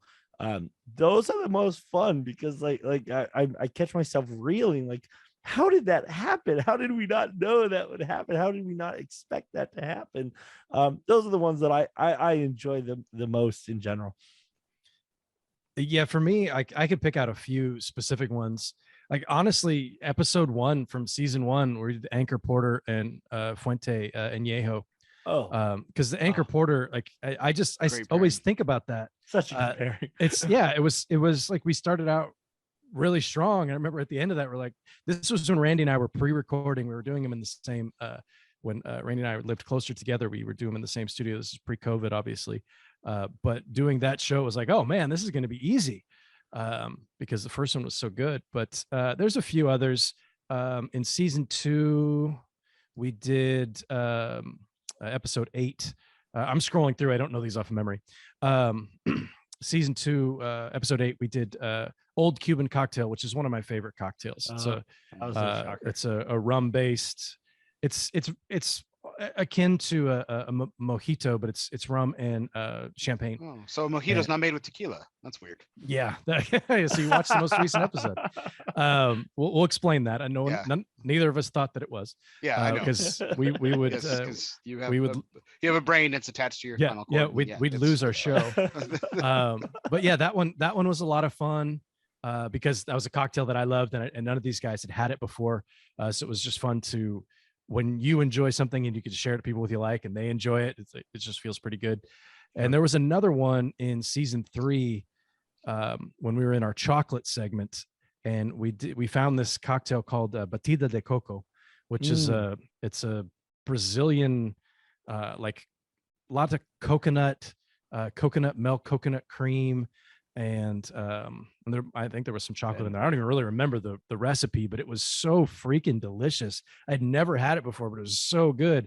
And we paired that with Laranja Oscuro, which was just a beautiful pairing. It worked out so well. When you find some of those random ones, and a lot of this, depending on the what the idea behind the segment is, you're looking for different things, and you end up coming across stuff that you don't know much about. Like I'd never heard of Batida de Coco, but it's like a national drink in Brazil, apparently. I mean, at least that's what the website said. I've never been to Brazil, so I don't know. But it used that. A lot of people refer to it as Brazilian rum. I never had that. I'm forgetting the name. Let me see if I can find the recipe since I brought it up. But yeah, that one was a lot of fun. But it's finding the stuff that's just kind of out there that you don't really expect. Okay, it was. So this made a full pitcher. It was coconut, a can of coconut milk, a can of sweetened condensed milk, and 1 cup of cachaca, or white rum, and you could use vodka too if you want. I think I used white rum in mine because I didn't have cachaca. Doesn't sound rich enough. And, yeah. Oh, dude. And 1 cup of coconut water, and then toasted coconut for, to put as a garnish on the top. Yeah. It was delicious, and it just paired so well. It was such a fun summertime drink. But yeah, finding that Rob stuff started the whole conversation as we were having our pre-show planning it. Rob started with, I hate the idea of dairy-based cocktails just as a premise. Absolutely. And one thing, we could say the same thing. We did a hot toddy episode, and I hate hot cocktails. I just don't. There's something about when it's hot and that smell of warm alcohol to me is just ugh. I'm with you, man. 100%. Like it's not my go-to. Yeah, my wife loves them. She'll do Tom and Jerry's. I don't even know what that is.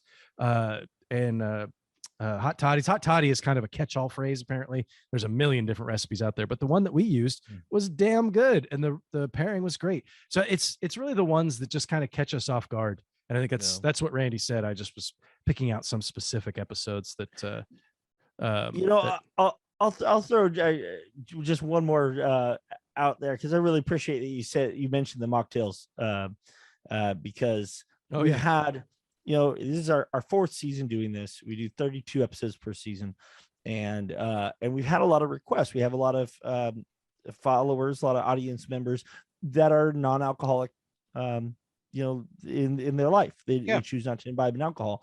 And so we've had a lot of requests to do non-alcoholics. And so here and there, we've mixed in sodas, we've mixed in coffee. There's only so many sodas and so many ways you can prepare coffee to really do something. And so kind of stumbling upon, me and Rob kind of talking through different options and stumbling upon the idea of what about mocktails, and kicking it off with this Shirley Temple that ended up being this really, really good pairing. What was a lot of fun for us to be able to bring something, what I felt was a little bit new and nuanced, a little bit different to the non-alcoholic conversation. As far as pairing goes, that was a lot of fun. They weren't all phenomenal, but it started out really strong with that Shirley Temple, and it was fun again, just to kind of help people that aren't able to follow along with us every week when we're doing wine and beer and straight whiskey, which we probably do too frequently. That was a lot of fun to do. I'll throw another one out there for you guys, in homage to the Cigar Dojo headquarters, which is located in Colorado, and to my own mother, who actually asked me this the other day, who couldn't give 2 licks of a thought or a care about cigars, and thinks they're disgusting. But she asked me the other day, she's like, "Have you ever paired a cigar with a Colorado Bulldog?" And I was like, I don't even know what that is. So my father, for a long time, is infamous for his Colorado Bulldog recipe. But I mean, basically, it's kind of like a White Russian, Rob. It's 1 part vodka, 1 part Kahlua, 1 part half and half, and then 2 parts Coke. And he would make, and then he's got a couple special ingredients to make his variation of it. But that's the base of it. And I mean, he would make this. We just had a holiday, Thanksgiving. I remember there was always like 3 pitchers of that shit in our fridge every holiday, man. And just and that smell just takes me back to the holidays with my family. It's not eggnog. It's not, the smell of sage and turkey. It's Colorado Bulldog, because my dad was just famous for it, and all my relatives, particularly my late aunt, just loved it. I just thought she thought it was just the greatest beverage on earth. So. And that taps into something that Randy was saying earlier when we talk about, like, flavor memory is so strong, and certain flavors will remind you of, like you said, like that particular flavor. That's what you think of when you smell that or taste that specific beverage. You think, oh, this was family with. For me, it's red wine, really. Like I think of. Because you grew up your youth. Yeah. I grew up in an Italian family. We had a lot of the big the 4 or 5 tables at my aunt's house, and for Thanksgiving and for Easter, and you always have even the kids, you get a little sip of red wine with dinner, because everybody, when you toast or whatever. And my uncle, who all of my grandparents except for my mother's mother. All my grandparents were gone by the time I was born. So Uncle John was really, he filled that role of grandfather for me. So whenever he taught me how to open wine and how to pour it, and like you swirl it around, and I'm like 10,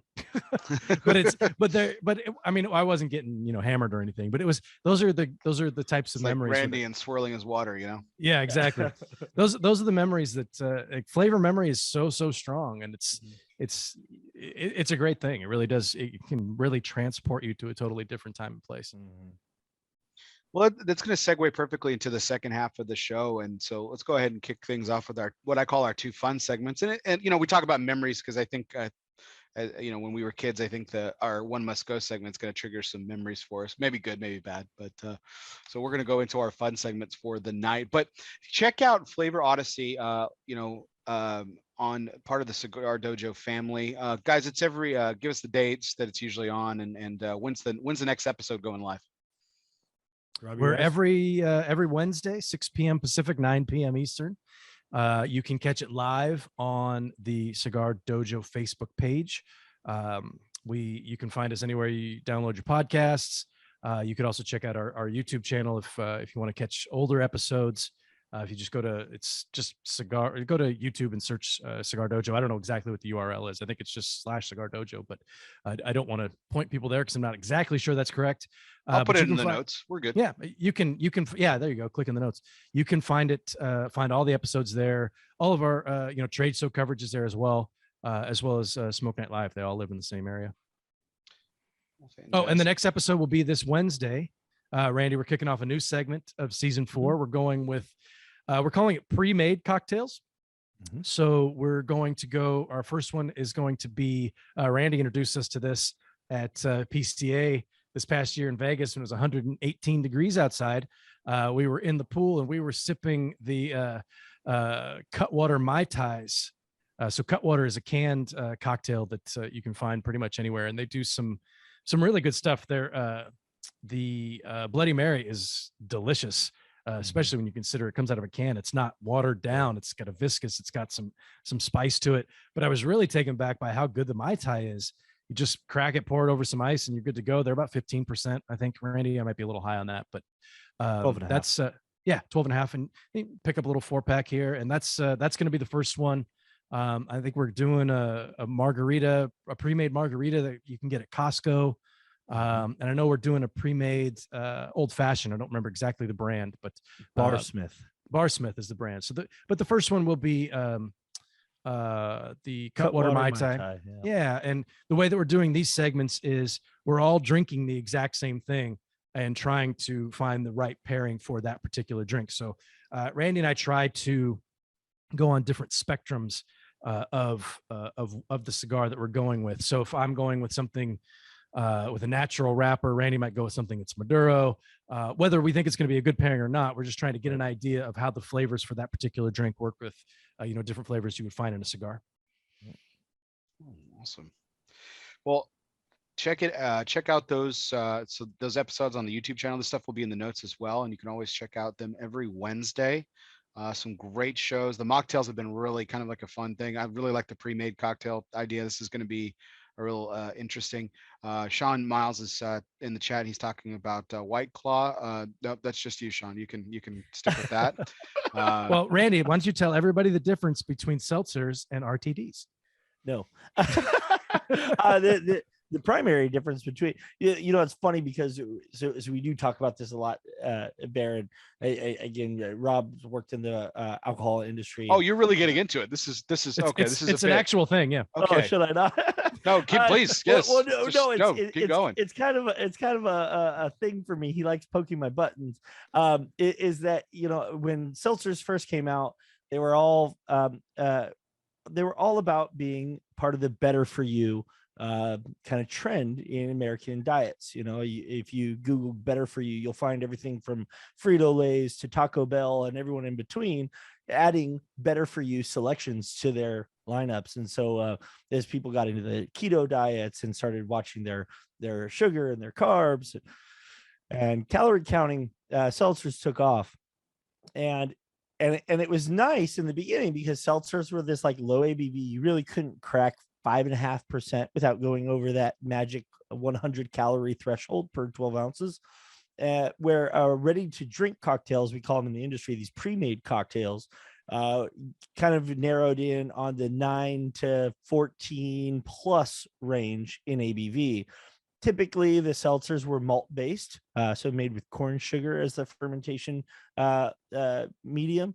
And ready to drink cocktails, we're using true spirits, grain neutral spirits or an actual tequila or rum. And now everyone's off their keto diets. Seltzer's going to shit. No one gives a damn anymore. So now you see White Claw and Truly coming out with their new 8 and 9% seltzers. They no longer make any dietary claims whatsoever on their cans because they realize that that trend has faded, but they're so invested in these brands that they have to kind of keep pushing them forward.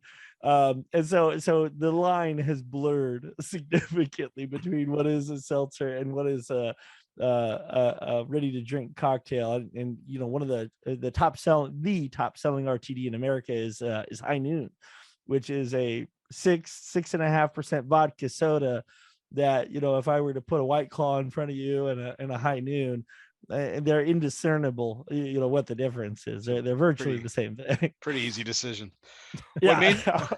What may not be an easy decision is our One Must Go segment. So thank you for the great segue there, Randy. Our One Must Go segment is always brought to you by United Cigars, featuring La Giana Havana, distributors of Jose Domingos, Bandolero, Garofalo, and the highly acclaimed Atabey and Byron lines. Smoke one today and start living united. So, gentlemen, like we said before, Rob hasn't been back on this show since take 26. Randy, this is your first. I know you guys have possibly seen this, but the idea is I give you 3 choices and I'm going to participate this week. And I have a feeling we might be going down memory lane with a couple of these places. But I'm going to give you 3 things and one's got to go to the curb, and we want to hear the reasons why and why not. So feel free to interpret it however you want, and you could base this on whatever criteria you want. This is just your own personal reasoning and criteria of why this particular thing must go. So we're going to go into fast food restaurants. We've been talking about a lot of high class things the first half of the show. We've talked about Zinfandels and cognacs and bourbons and scotches and all the good stuff, even mocktails with a certain amount of class and decorum. But we're going to talk fast food restaurants, and you can't talk fast food in my opinion, these are the top 3 like fast food restaurants in terms of popularity over the years. I know a lot of debates are already going to ensue probably in the chat right now, but that's okay. So here are your choices, gentlemen. McDonald's, Burger King, your way right away, or Wendy's. So one's got to go, and you guys are up to bat. So Rob, you have the honor, sir. So earlier I said something about a New Year's resolution that actually stuck. I gave up fast food probably, what I define as fast food. So we'll get into that. But like these types of places, I gave this up like about 10 years ago. Oh, wow. So okay. So this is memory lane for you. Yeah. And now when I was working with Mombacho and going on the road with some of the sales folks, throughout the South and the East of the country, we had to break those rules sometimes because you're constantly on the move. But for me, so I'll go back and I'll say I remember the last fast food meal that I ordered. It was a Whopper with cheese, with a large onion ring and a large whatever the jumbo size Dr. Pepper was. That's what I had. It was Whopper with cheese, onion rings, and Dr. Pepper. It's the last time I ordered what I consider fast food. So Burger King definitely makes the cut, 100%. The Whopper can't go anywhere. And the last time that I actually ate fast food after, breaking tradition when I was on the road and I had to, was McDonald's, because I could do the McDonald's breakfast and not feel terrible about it. So I would have to say that Wendy's has to go, even though I do like the Frosty. I don't know if they still make that, but the Frosty was good. And I always they go out of business without the Frosty, don't they? Yeah, that's what I'm saying. And I always thought that their chicken nuggets were the best. They had the spicy chicken nuggets or whatever they were. Those were really good. Now, I don't look down on fast food or anybody that eats it. It's just I would eat it. I ate it so often, and just all the time. And it was I just feel terrible after I ate it. And it's just like, I have to make a lifestyle change. And my wife was very supportive of me making that lifestyle change. So that's the long story for me. Now I'll still go and get like In-N-Out burger or something like that. That to me is kind of like a high-end fast food, but I don't get it very often. But it's still, I guess, fast food. But yeah, that's for me. Long story long, the Wendy's is the one that's got to go.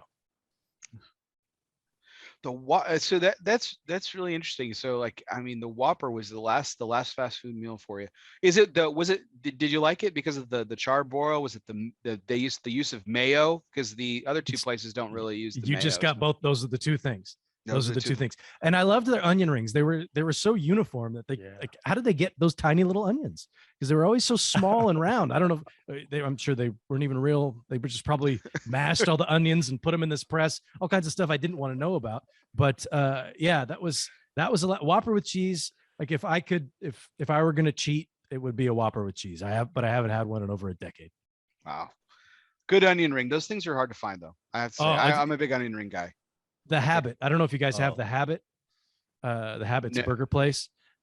Maybe it's just local, but I don't go there very often. And sometimes I'll just go there just to get their onion rings, but I rarely ever do it. But their onion rings are banging.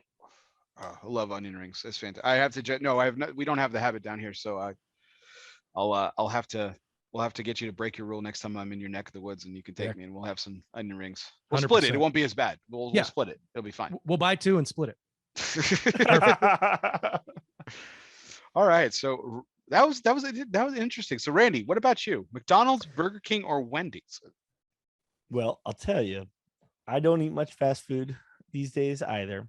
But I will say that before I tried to make a clean break from fast food, my last two like bastions of guilty pleasures were McDonald's French fries and actually Jack in the Box tacos. I know that's so terrible. They were so good though. It's just this deep fried little taco. Oh my God, they were so good. Is it meat? Is it beans? Is it soy? I don't know. Is it soy? Don't ask. Just go for it. Yeah. So I'm gonna go a different route though. I love the question, Bear, because I have I grew up in the 80s. Grew up with a lot of fast food, but it was still beloved before Super Size Me came out and changed the world's perception of fast food. But I'm going to go a different route because I'm in marketing and because I manage social media presence, and I look into influencers and how to engage people so much. This is an easy answer. McDonald's has got to go because their social media presence just is not what the other two have done. When Burger King actually created a Twitter account for the Burger King, and he became his own personality, and you could follow him, and he does stuff, but nothing beats the roasting that Wendy does. No shit. I was gonna say I follow Wendy's. They're fucking savage, man. It's great. Dude, exactly. Yeah, Wendy's will come out. They throw fire. They roast their followers. For little things from like they'll drop someone will talk trash about one of their burgers and say, "Cool story, Bear."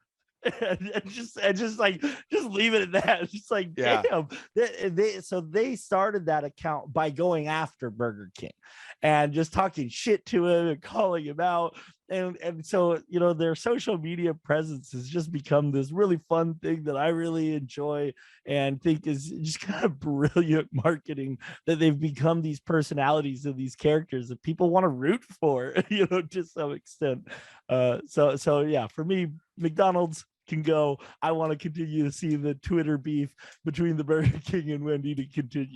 All Ronald McDonald just has to do is to create his own Twitter account, man, and just the savage war of Ronald McDonald versus the Burger King versus Wendy's, like they just could ensue, and it would be awesome. And then like they could spin this into a whole charity thing. Wendy's has the whole Dave Thomas Foundation. Yep. And the Ronald McDonald House. I'm sure Burger King has a foundation or charity of some kind, but they could have fun with that. That'd be great. Great point. Great. Yeah, I love that idea. They should get you in there as a consultant for their media team immediately. I don't think Wendy's needs jack shit from me, but No, it's interesting you mentioned their Twitter account. I follow Wendy's just because I think they're brilliant. I think it's fantastic, and I have them on my keep list just because of their Twitter account.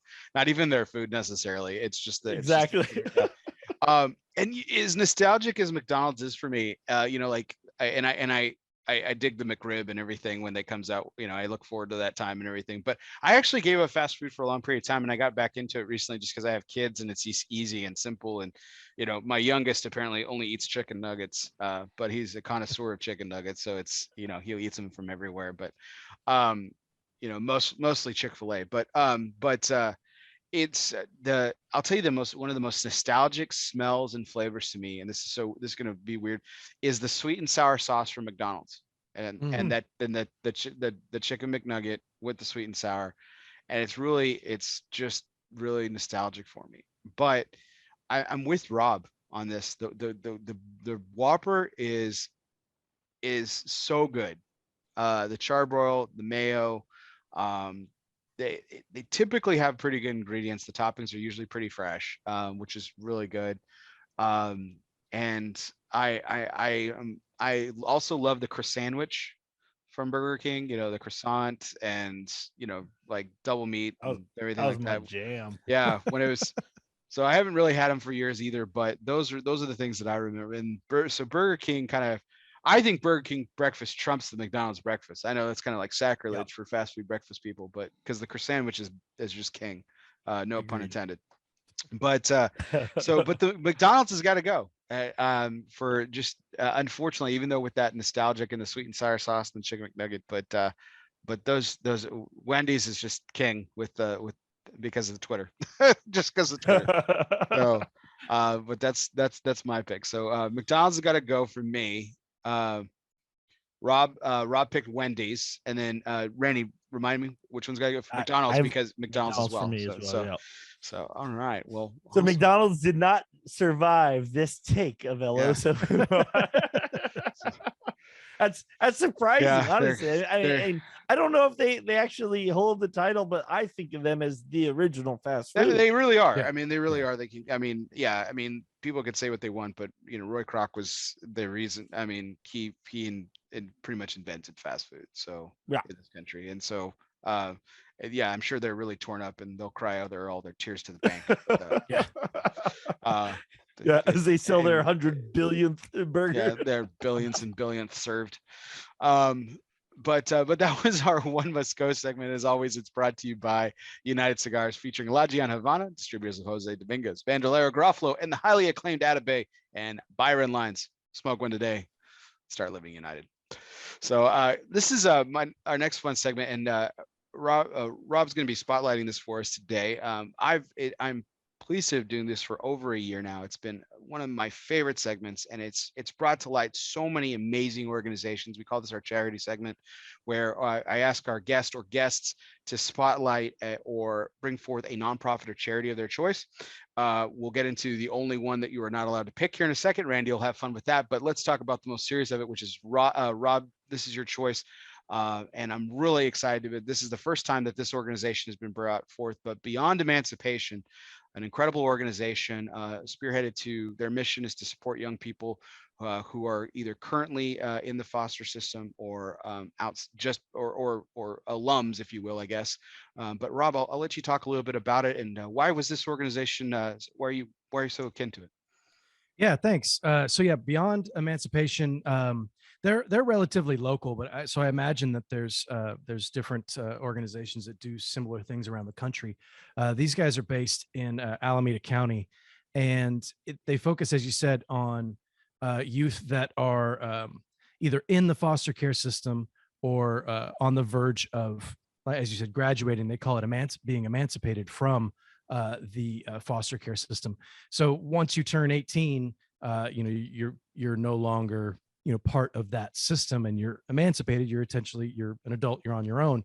Now, if folks they've been adopted by their families, they kind of do their own thing. But some of the kids who stay in that system and never really find their forever family, I guess you would call it, for lack of a better term. They kind of bounce around, and you think of, trying to find homes for these kids so they have, a good upbringing and stay off the streets and that kind of thing. You don't really think too much, or at least I didn't really think too much about, what happens when they leave that system. You just kind of figure, well, they're adults now, they can take care of themselves. But I mean, we've all gone through that, and we all had a lot of support to do it. And if you don't have that support, it can be really difficult. And they've Beyond, or I beg your pardon, Beyond Emancipation. They've been around they just celebrated their 25th anniversary, and they do focus in Alameda County. And they just some interesting things on the website. It's like over 69% of the youth leaving foster care become involved in the criminal justice system. So things like that, you just don't think about it. Like up to 50%, they end up being homeless. 40 about 50% leave, and they're unable to maintain to get employment, maintain employment. So what they do is they work with kids. They help them find, as they graduate out of the system, help them find homes, places to stay. They help them with education, help them get their high school diploma if they didn't have if they weren't really in one place where they could attend high school or get their GED, and help them get into secondary schools.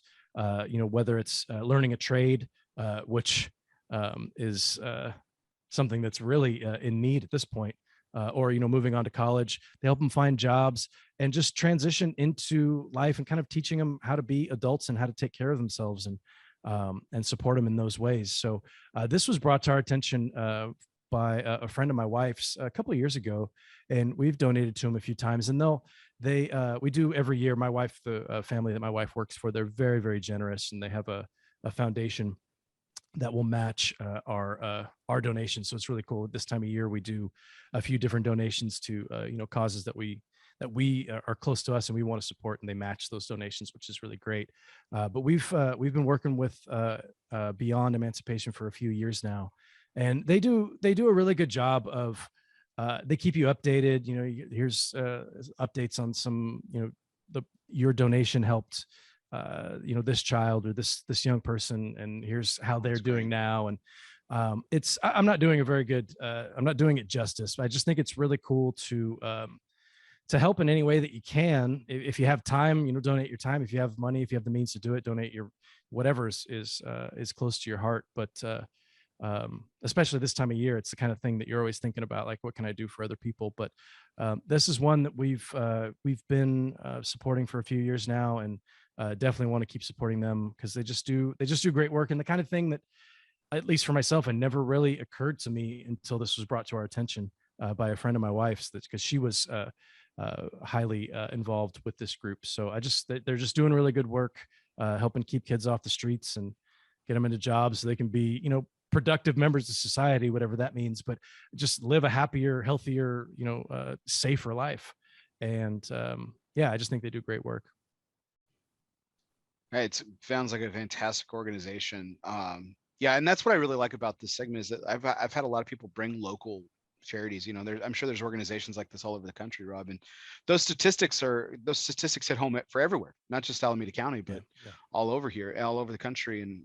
And so this is a great cause, and I think it's something worth noting. And as later tonight, I'll be donating, as always. My wife and I have made a pledge since we started this, that we donate a small part every week to the charity that's brought up, and we'll do it in your honor, Rob. So thank you. That's awesome. That's awesome. I think that's really cool that you do that, and take the time and the funds to do that kind of thing. That's great. That's really great.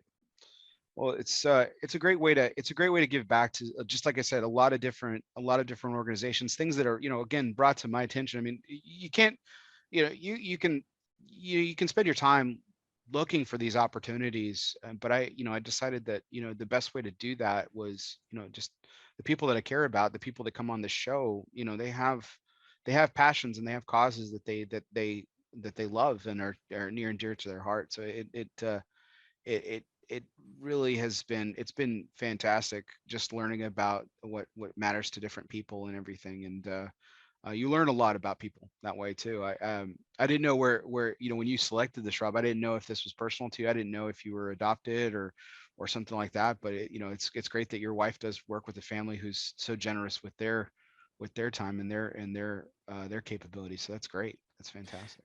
Yeah, no, I wasn't adopted, and I mean I know some folks who were, but and have gone through that system. But you just see some of the stories and read some of these things, and it's just like there's like I think of it as like, this is gonna sound weird, but it's easy to think of like, oh, like I want to adopt a dog or adopt an animal, before they get euthanized or something like that. You don't really think of children in the same way. I know that sounds weird and that's kind of dark to say, but I don't mean it like that. It's just it's a thought process that I had never really had. And once we sat down and really looked at what Beyond Emancipation does, and they're very, very transparent too. I mean, you can just go on their website and you can take a look at their financials. You don't even have to be a donor to see where the money's going, which I think is great too. That's another thing with charities, is that transparency and see where that money is actually going. It makes you feel better about where you put your dollars, and your time if that's what you have to donate. But yeah, it's just something that once it was kind of brought to our attention and we were able to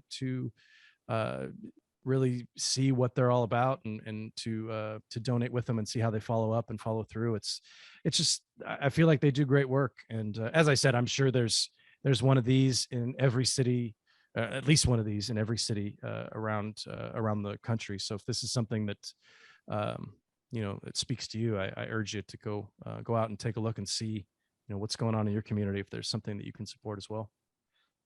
Absolutely. Well, Check it out. I put the that's link great. in the chat. Go ahead, Randy. I'm sorry. Oh no, I was going to say that's great. Thanks for sharing that, Rob. I think it speaks a lot to, the foster system as being, and taxed very hard. Their resources are spread thin, and they don't necessarily have the resources to be able to give these young people a leg up and a chance to integrate back with society once they leave the foster care. So I think that's fantastic to both of you for shedding light on this. And I'll go out and say right now, I'll match you guys. I'm feeling all holiday and warm about this. I'd love to partake in that with you guys. Awesome.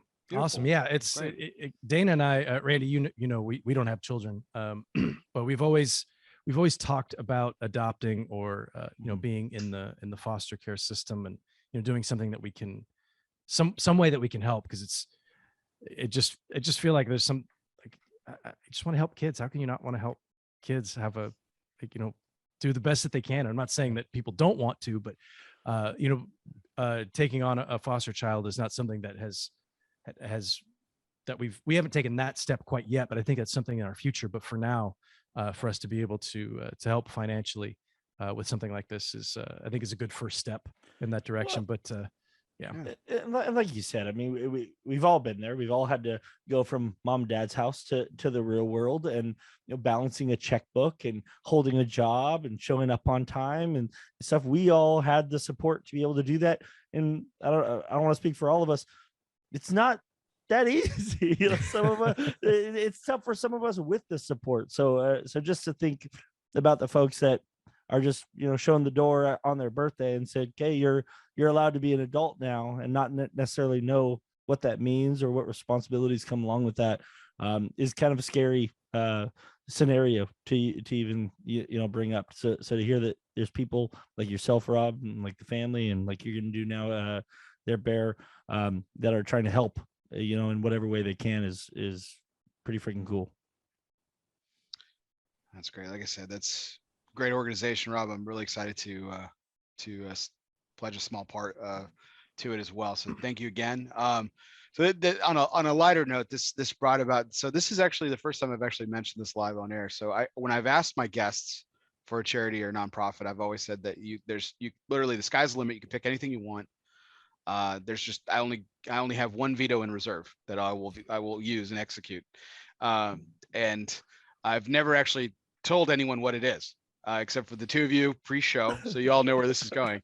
So I'll go ahead and bring it about. So on a lighter note, like, so what is my veto? And my veto is this: you cannot pick PETA. So PETA is off the list, and I can't remember which one of you asked, like, well, why? And I said it's very simple. My wife's a zookeeper, and they are very much anti her livelihood and what her life's work has been about conservation and the hard work that she does every day of her life and has for the last almost 2 decades. So there's no way in hell that I would ever allow anyone to spotlight PETA on my show. So that's the one veto I've got. Let's see. Okay. And Okay, so I thought it was going to be the bullpen thing.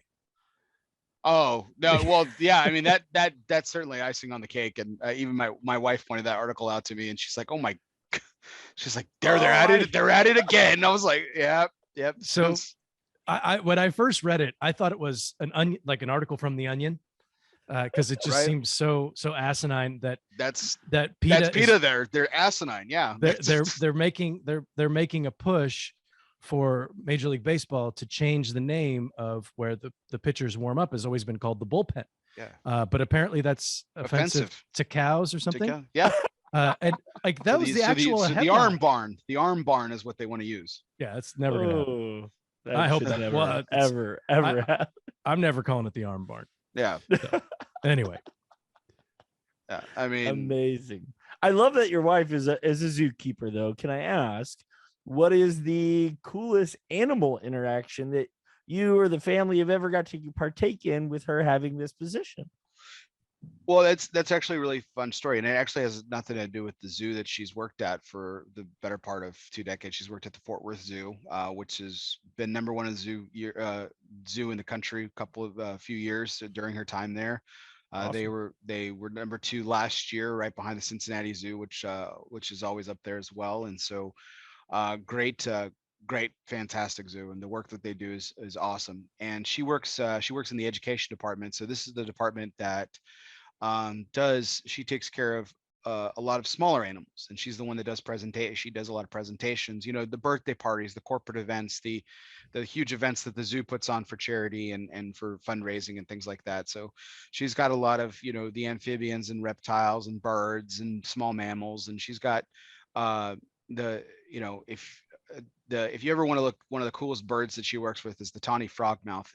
It's fucking scary as shit. It looks like a cross between an owl and a bird. You don't know what it is, but it's scary and bizarrely cute at the same time. It doesn't like men. Typically, they don't like men. So one of her frogmouths used to look at me really, really frighteningly intimidating.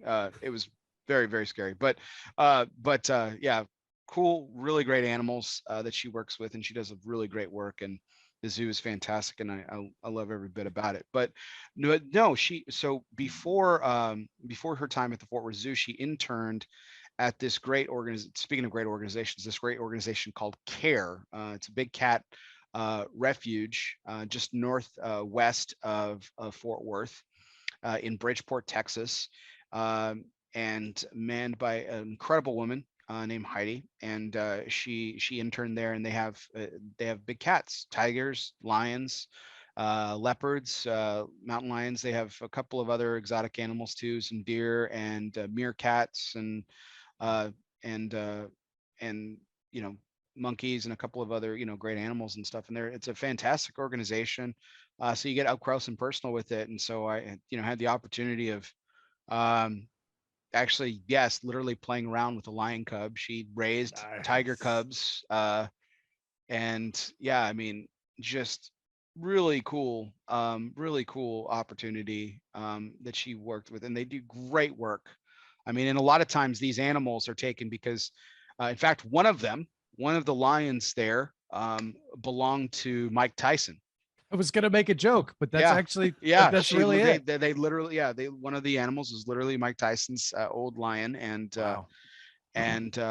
These are mostly from celebrities and very rich people who think that it would be cool to own a tiger or a lion, and they don't know what to do with it after it gets to be 500 pounds and eats whole livestock for breakfast, and so it's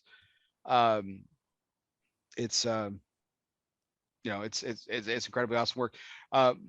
My wife is a badass, man. She's cool as hell. The work that she's done in her life with this particular work and stuff. In fact, one of the coolest photos ever of her. I still think that it's the coolest thing ever. And so only the women will get this as an important thing. But she was going to be a bridesmaid the summer she was interning and her the bride, that she was going to be a bridesmaid for, was very specific about they were going to be wearing strapless dresses, and they were to not have tan lines. They were not allowed to have tan lines. So there is a picture of my wife literally butchering a cow that will be fed to a tiger later in a tube top. So it is awesome. I mean, she's got blood all over her, and she's got some machete. I mean, she's just hacking at this thing. It's the coolest thing in the world. So it is awesome. So pretty badass. Yeah, it's pretty fucking badass. Yeah, it's about as badass as it gets. She's cool as shit. So yeah, CARE is that organization up in Northwest Fort Worth. If you guys care, it's an abbreviation, C.A.R.E. So great organization. But not to take away from Beyond Emancipation, but yeah, that's why PETA is not allowed.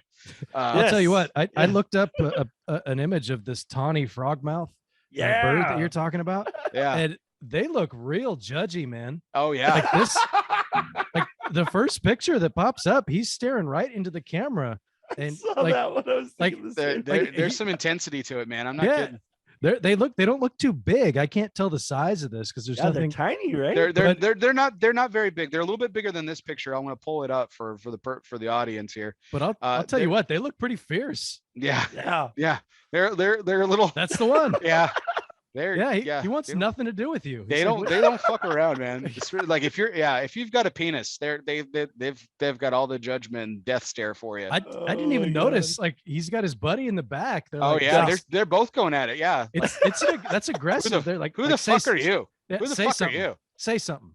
Yeah, that's what they want. They want you to say something. Yeah, exactly. Wow. Hey, I'm flying here. I'm flying here, guys. So yeah, no, amazing. Great.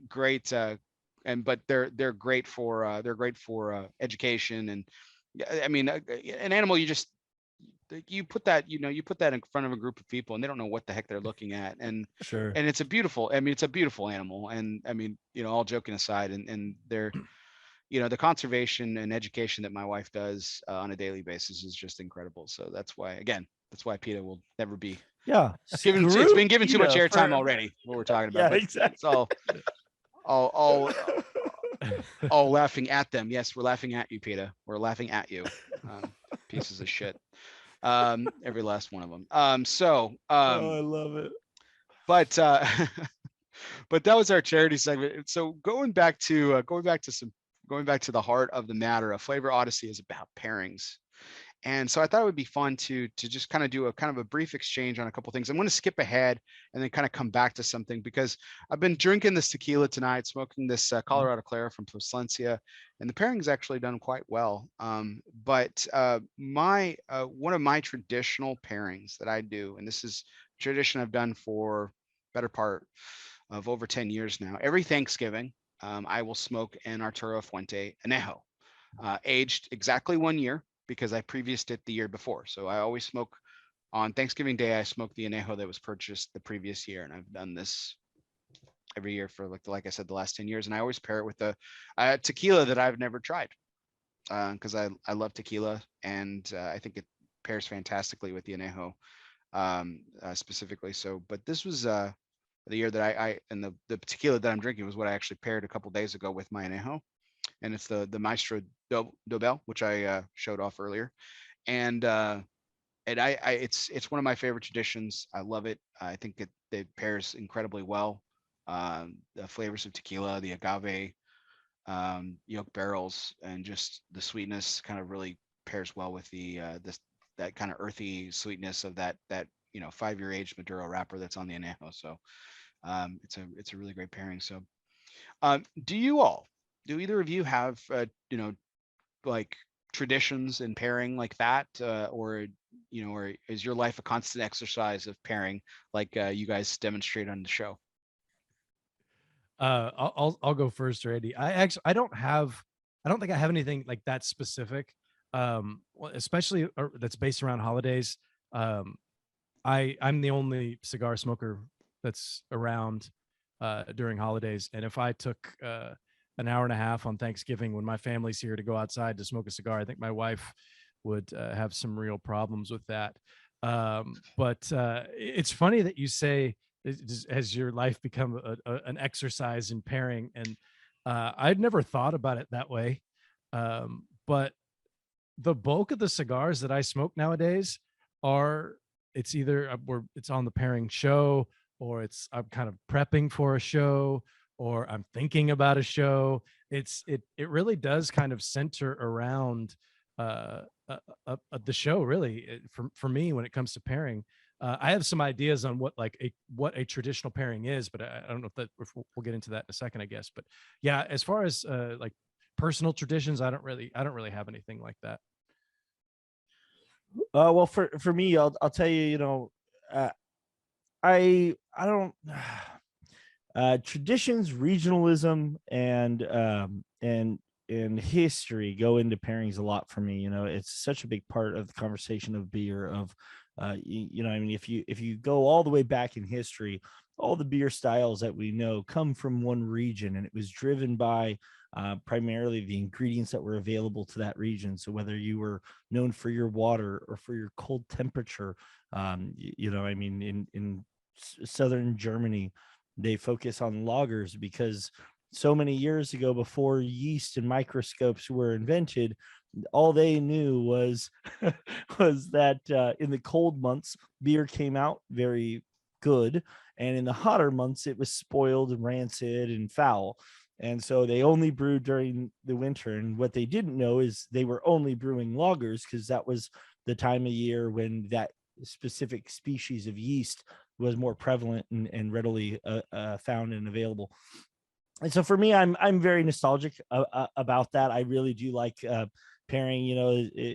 Rob brought up the batida de coco earlier when we were going to do a Brazilian based beverage. For me, we had to smoke a Brazilian based cigar. So for me, I'm more regionally connected to things. If I'm drinking something from England, I want to try and find something that connects somehow to the lineage. But for me, the other thing I always like to say, and again, I started as a beer judge well before craft beer was so popular that basically everyone knows what craft beer is now. Back when I drank craft beer or started in the beer industry, it was still readily unknown, and so people always would be led to ask, like, oh, so you're a beer judge, so what's your favorite beer? And they expected a singular response. And so for me, like, my favorite way to answer is trying to also educate people and bring them to the light of understanding flavor. And what I love about flavor in beer and in cigars is that you can tailor it to your mood, to your activity, to the time of year. And so for me, my tradition for pairings is picking something that suits my setting very well, whether it's a hot sunny day and I want to go with something a little bit more citrus and acidic and bright in both my beverage and my cigar, or on a cold holiday. I love I've never done tequila, and that añejo, I love that cigar bear. I have a humidor half filled with that cigar. I spent way too much money on that cigar. So for me, that would be my tradition, is finding a pairing that fits my setting perfectly. So that's kind of the third element in the pairing, is not just the flavor in the glass and in the cigar, but in where I am, what I'm doing, and how the setting fits the pairing as well. It sounds like we need to get Rob some petite Coronas for his Thanksgiving, so that he doesn't have to. We don't want to piss off Dana. Just be like, hey, Rob needs a break. Yep. That thing ostentatious. He'll be gone. He'll be back in 20 minutes. It's fine. I can usually sneak one when it's Christmas and we're up at my mother-in-law's house, but she lives up in the foothills out near Yosemite, so it does get a little bit chilly, and I do usually go with like a petite Corona, something like that. One that I wasn't an every year thing, but my mother-in-law, God bless her, she'll always, every year she'll have whatever it is that I'm into. If I'm into Scotch, she'll have a new Scotch for me to try. Or if it's bourbon, she'll have a bourbon for me to try, something like that. So she'll always have something. And there were one year where she had she picked up a peaty Scotch. It was a Costco, like a Kirkland brand 12-year Islay Scotch, or Isla. I say Islay, but I think it's Isla. But I've never even seen it since. But she had that. So it was a couple of years in a row where I would sneak out and I would plan ahead for a small cigar. Cro-Magnon Knuckle Dragger was one that I would have. Did that a couple of times, but nothing to a tradition like that. When Randy talks about your settings, though, my wife and I like to do some fishing. We don't do a lot of fishing, but I actually should have had this queued up. We went back to visit my father-in-law in Virginia in September, and my wife caught a 50-pound catfish. Holy shit. Yeah, massive. 50 pounds. Like she could have fit her head in this damn thing. It's a toddler. Yeah. Oh, that's the same word that she used. No, it's not a toddler. It's a 6-year-old. This is a gigantic fish. Yeah. I'll have to. My 6-year-old's a little bigger than that, but yeah, I mean he's in the 99th percentile. So it's yeah, fine. but it's just, well, yeah, I don't have kids. I don't know how big a 6-year-old is, but it's. I mean, you're right on. This is a gigantic fish. But when we like to do some fishing at the local reservoir, and I'll always have Fuente. It won't always be the same thing, but I'll usually go either a Fuente, just like a Chateau, or Añejos I've done a couple of times. And Randy, I need to track down some more of those Petit Lancero Opus X, because that thing was friggin' delicious that we did on the show the other day. But that's probably the closest thing I have to tradition. But it's I'm pairing that with coffee. I'm not going out on a limb with that pairing, because it's usually 5:30 in the morning, and coffee goes pretty well with most cigars. You want to get into really traditional pairings. Great points. Awesome. Matt Cade in the chat, man. This is we talk about some off the wall pairings. This is the quote unquote only holiday pairing tradition that he has, which is Sambuca and a broadleaf cigar. Oh, nice. I like it, man. I like it, Matt. Sambuca is very, very specific flavor. Yeah, that's a lot of the anise. I was gonna say, remind me again, are you on the anise or anise side? Anise sounds too like anus, so I go anise. Yeah, I've always my mother taught me anise, and I never heard the term anise until later in life, and I just thought it was weird. Yeah, it's wrong. I was like, it's just wrong. Yeah. I was like, star anise, like that just sounds terrible. Like, star anise, yeah. Yeah, it just works. That's interesting. Sambuca's one we haven't done on the show, Randy. We'll have to maybe we'll make that. We could do an off the wall segment. The last time I drank Sambuca was in London. They were lit on fire.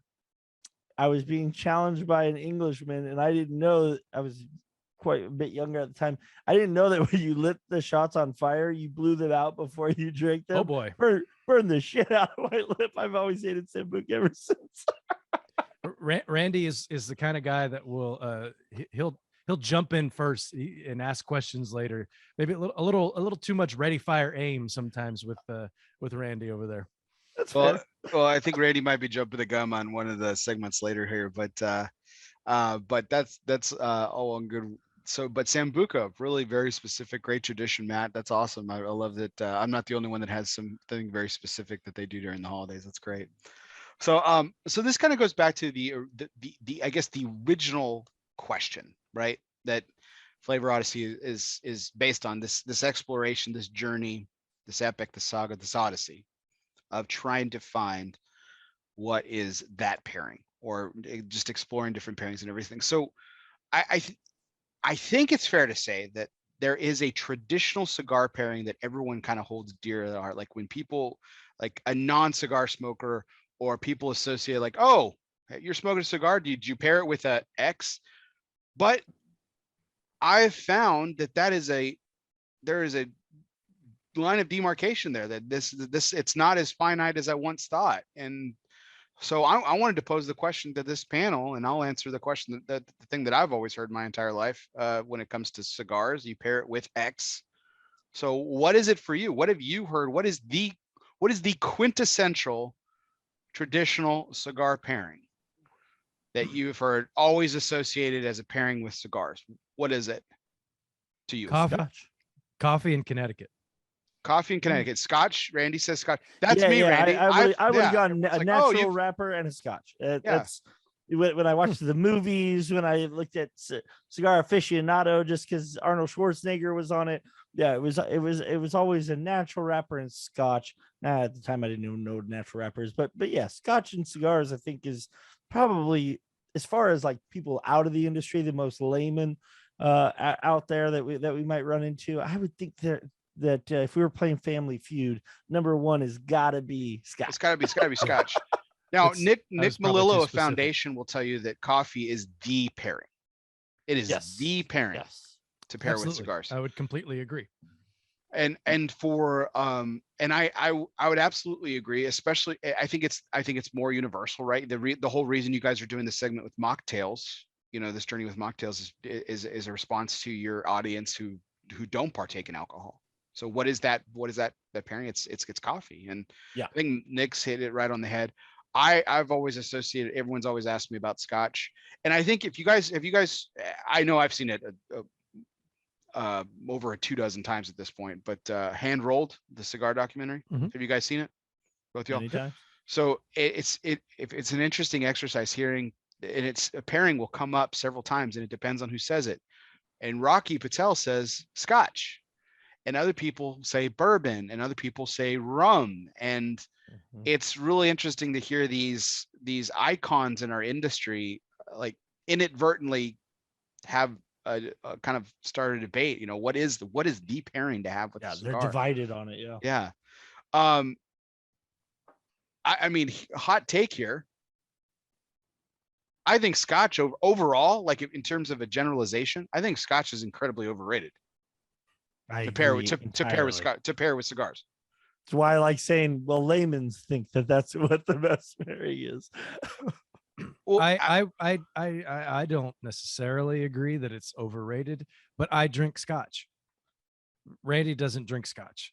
There is that Balvenie number that I like so much, but it's the Caribbean cask. The Caribbean cask.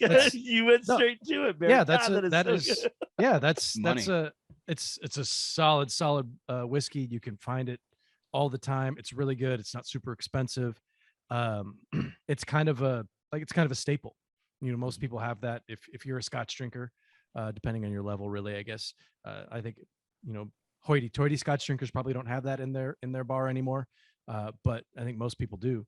Yeah, exactly. But it's the way that you would probably think about beer, Randy. It's the same kind of thing. But I think I don't pair Scotch nearly enough because, as I said earlier, I'm always thinking about the show, and it's like it's like an act of God to get Randy or anybody at the dojo to drink Scotch because it's too smoky. Oh, it's too smoky. You don't know anything about Scotch. Not all Scotch is smoky. It's really, really not. So yes, I think you're probably right when you look at from a macro level. It's people just assume, these are the people who are smoking a cigar because it's a special occasion and they're drinking Scotch. So yeah, the layman, that's probably this is exactly what I wanted, Rob, because so you're Scotch. I like Scotch too. So Randy's the outlier. He doesn't like Scotch, and that's that's easily explainable. So between Scotch drinker to Scotch drinker here, you don't think the peatiness, the smokiness interferes with the flavor of the cigar? Well, sure it does, but not all Scotches are peaty. That's true. Okay. Like the Caribbean cask, like we were talking about. Okay. Well, yeah. Okay. I mean, if you get something that's not peated, I mean, like if you're talking about 90% of Japanese whiskey, right, is basically Scotch. It's just made in Japan, so you call it something else. It's single malt whiskey. But they do the same process and they don't use peat. Right. And so you end up with the same type of spirit. But for whatever reason, there's that stigma, I guess, with Scotch. Oh, it's smoky. And if you think it's going to be smoky, it's going to be smoky. That's the other thing with flavor. If you go in with a preconceived notion of what it is that you're going to taste, I bet you're going to taste it. If somebody tells you that I smoked this cigar, hey, I taste raspberries. Well, I'll be damned if you don't taste raspberry when you're smoking it, because your brain is telling you that you're looking for that. Right. It's kind of like when you buy a new car and then all of a sudden you see your car everywhere because it's your car now. It's like, well, this person has my car. This person, when I bought a Jeep, I drove a Jeep for a couple of years. Never really thought much about Jeeps until I had one. And then I see everybody driving Jeeps. Right. It's that kind of thing. But for me, I love pairing with Scotch, but I just don't do it that much because I don't, like I said, Randy, like I'd have to get I Randy knew it to was go. going to come back to blaming me. No, it's not blaming you, but it's part of it is like, I don't want to make you go buy a bottle of Scotch that you're probably not going to like. And then, you're going to have to make this investment. And then I'm going to have to come over to your house. I'm going to take it from you and then I'll drink it. And I'm drinking a free bottle of Scotch. And I just feel guilty about doing it. Well, I mean, there's those over the top scotches like Lefroy, right? I mean, Oh, that's just yeah. I It's mean, burnt rubber and campfire, yeah, Yeah. it's which oddly tastes good. I don't know how that tastes good. It just I don't does. know either. I enjoy it as well, just not with a cigar. Yeah, Did we do a peaty Scotch Yeah. once, Randy? Yep. Yeah. You forced me once. I did. What was it that we did? I'd have to go back and look, but I know we did one. And you're right. This is that you start getting into what I like to call palate overload. There's just your palate just gets crushed by all these flavors. And yeah, you're probably gonna, and like for example, it's actually a pretty good example. I just switched from Guinness and now I'm drinking this willetized coffee stout that's aged in rye oak barrels from our good friends at Lagunitas. Checks in at 12.4%. So if this is your basic Highland Scotch, this is going to be your Islay that's got a ton of peat and a ton of smoke, and it is crushing the cigar. So I'm not really going to drink this until after I'm done with the cigar. Right. So yeah, it's when you get into that specific type, that style of Scotch, that's tough. But the bulk of Scotch doesn't taste like that. Right. Well, you guys did Scotch in the late hour, if I remember. I remember that. I don't know if it was a peated Scotch. Oh, that's right. Yeah, I almost smoked the late hour in honor of you, Randy, but I didn't want to drink Scotch for 2 hours because I'd be just shitty by now. Well, I'll tell you. So one of the things we talk about a lot on the show, and one of the primary elements and cornerstones of pairing anything with anything else is intensity. And matching intensity is such a critical part of pairing. And the examples I always use are a blue moon with a white fish works really well because they're both very subtle in flavor. They're not overpowering. You'll be able to still taste the fish. But if you drank a imperial stout and then tried to eat a piece of broiled tilapia, all you'll have is texture. You have palate fatigue. Your palate is so blown out from all the intense flavors of chocolate, rich alcohol, and burnt coffee characteristics, that the tilapia stands no chance at having you perceive anything. And so that's one of the reasons that I'm kind of anti-smoky, just because it is very tough to pair. Beer is great because it spans a much larger spectrum than any other alcoholic beverage, in that you have light, you have medium, you have dark, you can have roasted characteristics, you can have sweet characteristics. So you can really fine tune beer. Beer really is the best pairing liquid with anything, in my personal opinion. And then you have carbonation that beer has on its side, which also adds the effervescence when it hits your palate, like cleanses some of the previous flavors. So you can have an imperial IPA with barbecue and taste both the barbecue and the IPA. You can have an imperial stout with barbecue, and you'll still both highly intense flavors don't get overrun by the other. So I would argue that in the spirit world, I'm very preferential to rye, because it has that sweetness, it has the oakiness, it also has some spice coming from the rye that can kind of connect with some of the baking spices that we talk about finding in cigars. The cinnamon and the allspice. You can find some synergies there with the spiciness coming from the rye and spirits. But ultimately, beer is always going to be your best friend, because you can have a Pilsner with your Connecticut, or cream ale with your Connecticut. You can have a stout with your Maduro, and you can have a brown ale with a Padron 1926 Family Reserve, which is just the best pairing on the face of the planet. Period. There's just no two ways about it. But that's just my feeling. and you can tune in and check the 7 different episodes in which we did that. No, actually, we've only done that pairing twice. But yeah, Randy, you're right. The way you're talking about intensity is absolutely correct. And I think one thing that we found out is one of the toughest things to pair, especially as far as beer is concerned, is barrel aged beer, because it's the flavors are so intense, so intense, and to find a cigar that can just match that intensity is tough to begin with. And then you're talking about you're hitting your palate with these just gigantic flavors. These are just tsunamis of flavor that's coming into your palate that it can be pretty taxing. So yeah, I don't know if that answers the question, but I wanted to chime in because we talk a lot. I mean, everybody loves barrel aged beers. You see a lot of guys, oh, I'm drinking this and smoking this, and it's like, man, how can you even taste that cigar? You know, like how are you getting anything other than just a little bit of smoke on your palate? Well, you know, just going back to, you know, something you had brought up earlier, Bear, you had referenced French oak. You know, the nuance difference between French oak, Hungarian oak, and American oak is something that is probably beyond most wine drinkers. They probably don't even care that much. I used to sell wine barrels as part of one of the jobs I've had over the years, and it was one of the most fun things for me as new winemakers would come into the shop and want to know what barrel to buy, and I'd knock out the bung and I'd have them smell the new barrel, and they'd say, "Oh, it smells like wine." I say, well, it's interesting you would say that. Wine has never touched this barrel, so you know, the logic would dictate wine actually smells like oak.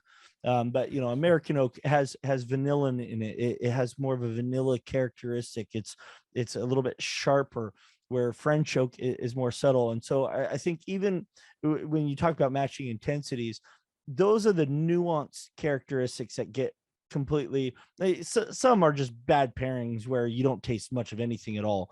But even slightly difference in just a slight difference in intensity could completely give you flavor blindness to those more subtle and nuanced flavors, which if you're a cigar smoker, whether you acknowledge it or not, or have the vocabulary to describe it or not, you probably enjoy nuanced flavors quite a bit. And tasting, this one's a little bit more chocolatey, this one's a little bit more spice forward, this one's a little bit sweeter.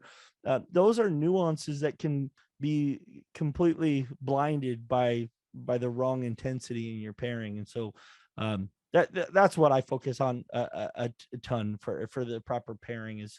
And as far as Scotch goes, I don't know that I've ever met a Scotch that was just, you know, the perfect thing to pair with a cigar, where I found lots of other kind of areas of the alcohol world and non-alcoholic world that could make a better fit.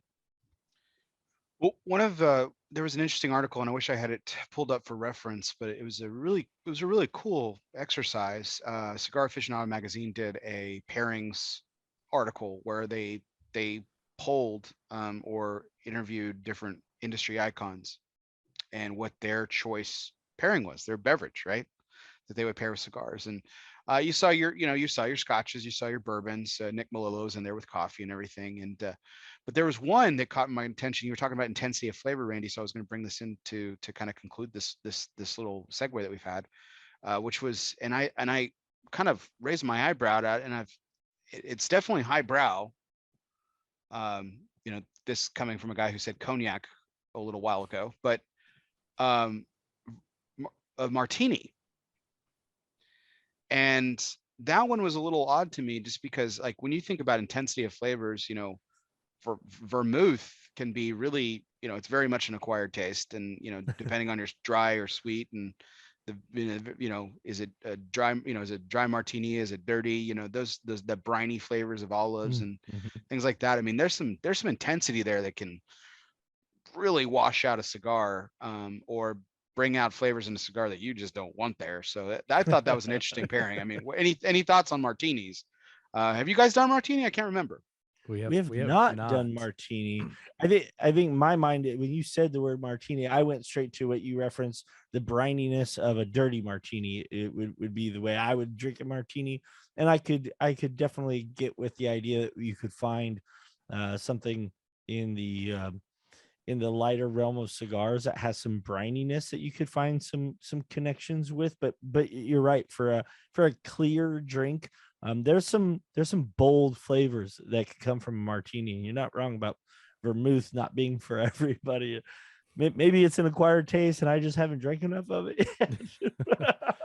Yeah, I could see finding finding a cigar that has kind of a salty component on the palate, and pairing that with a martini that's on the dirty side, maybe not overly dirty, but I could see that working. But to me, that seems very specific. But again, Yeah. I don't think I've ever tried that. I don't think I've ever paired. Mm.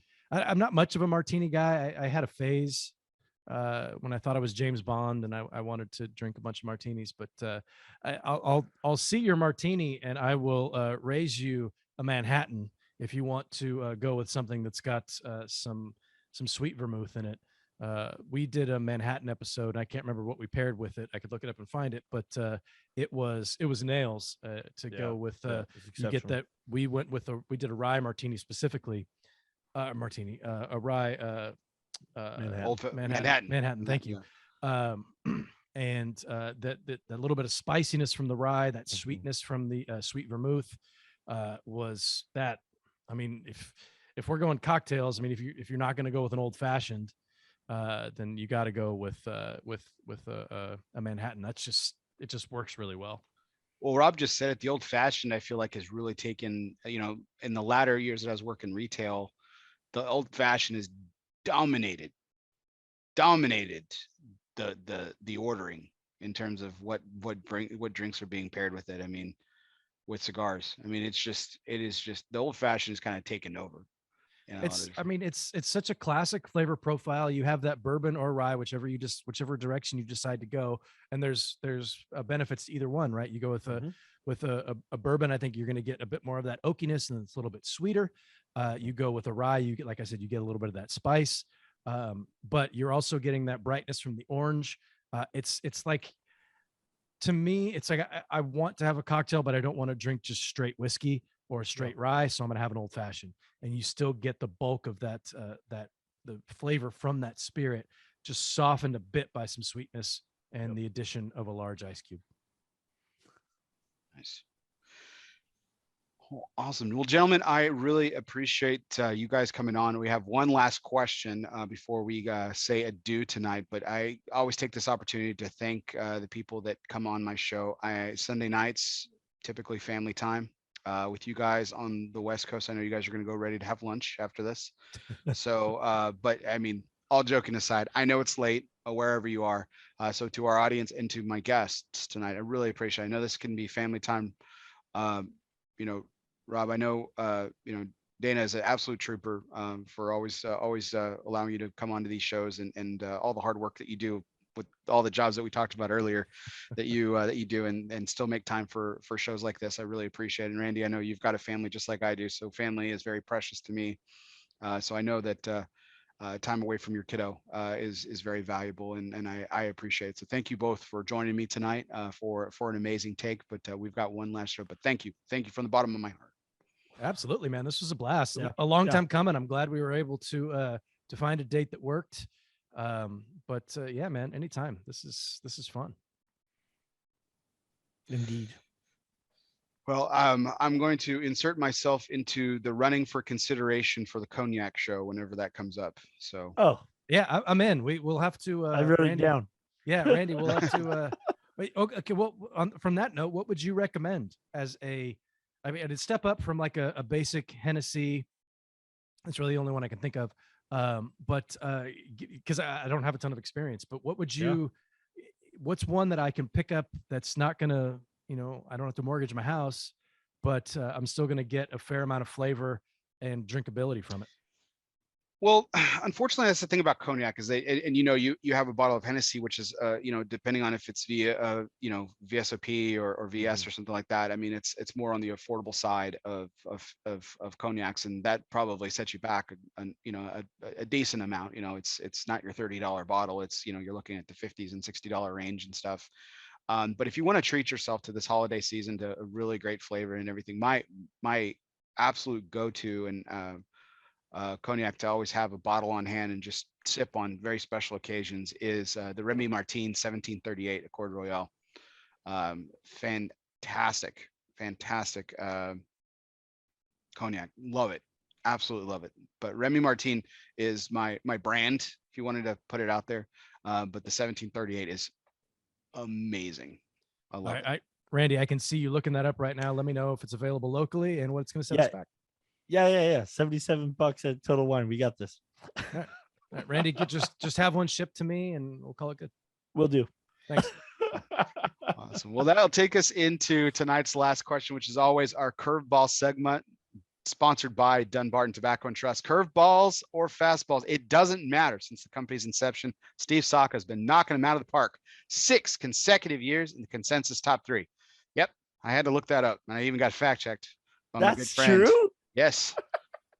6 consecutive years. Jeez. I got fact checked on it. Will Cooper, man, fact check, man. I thought it was 5. That's every year in his existence, right? Yeah, every year in the 6 consensus years top old. 3.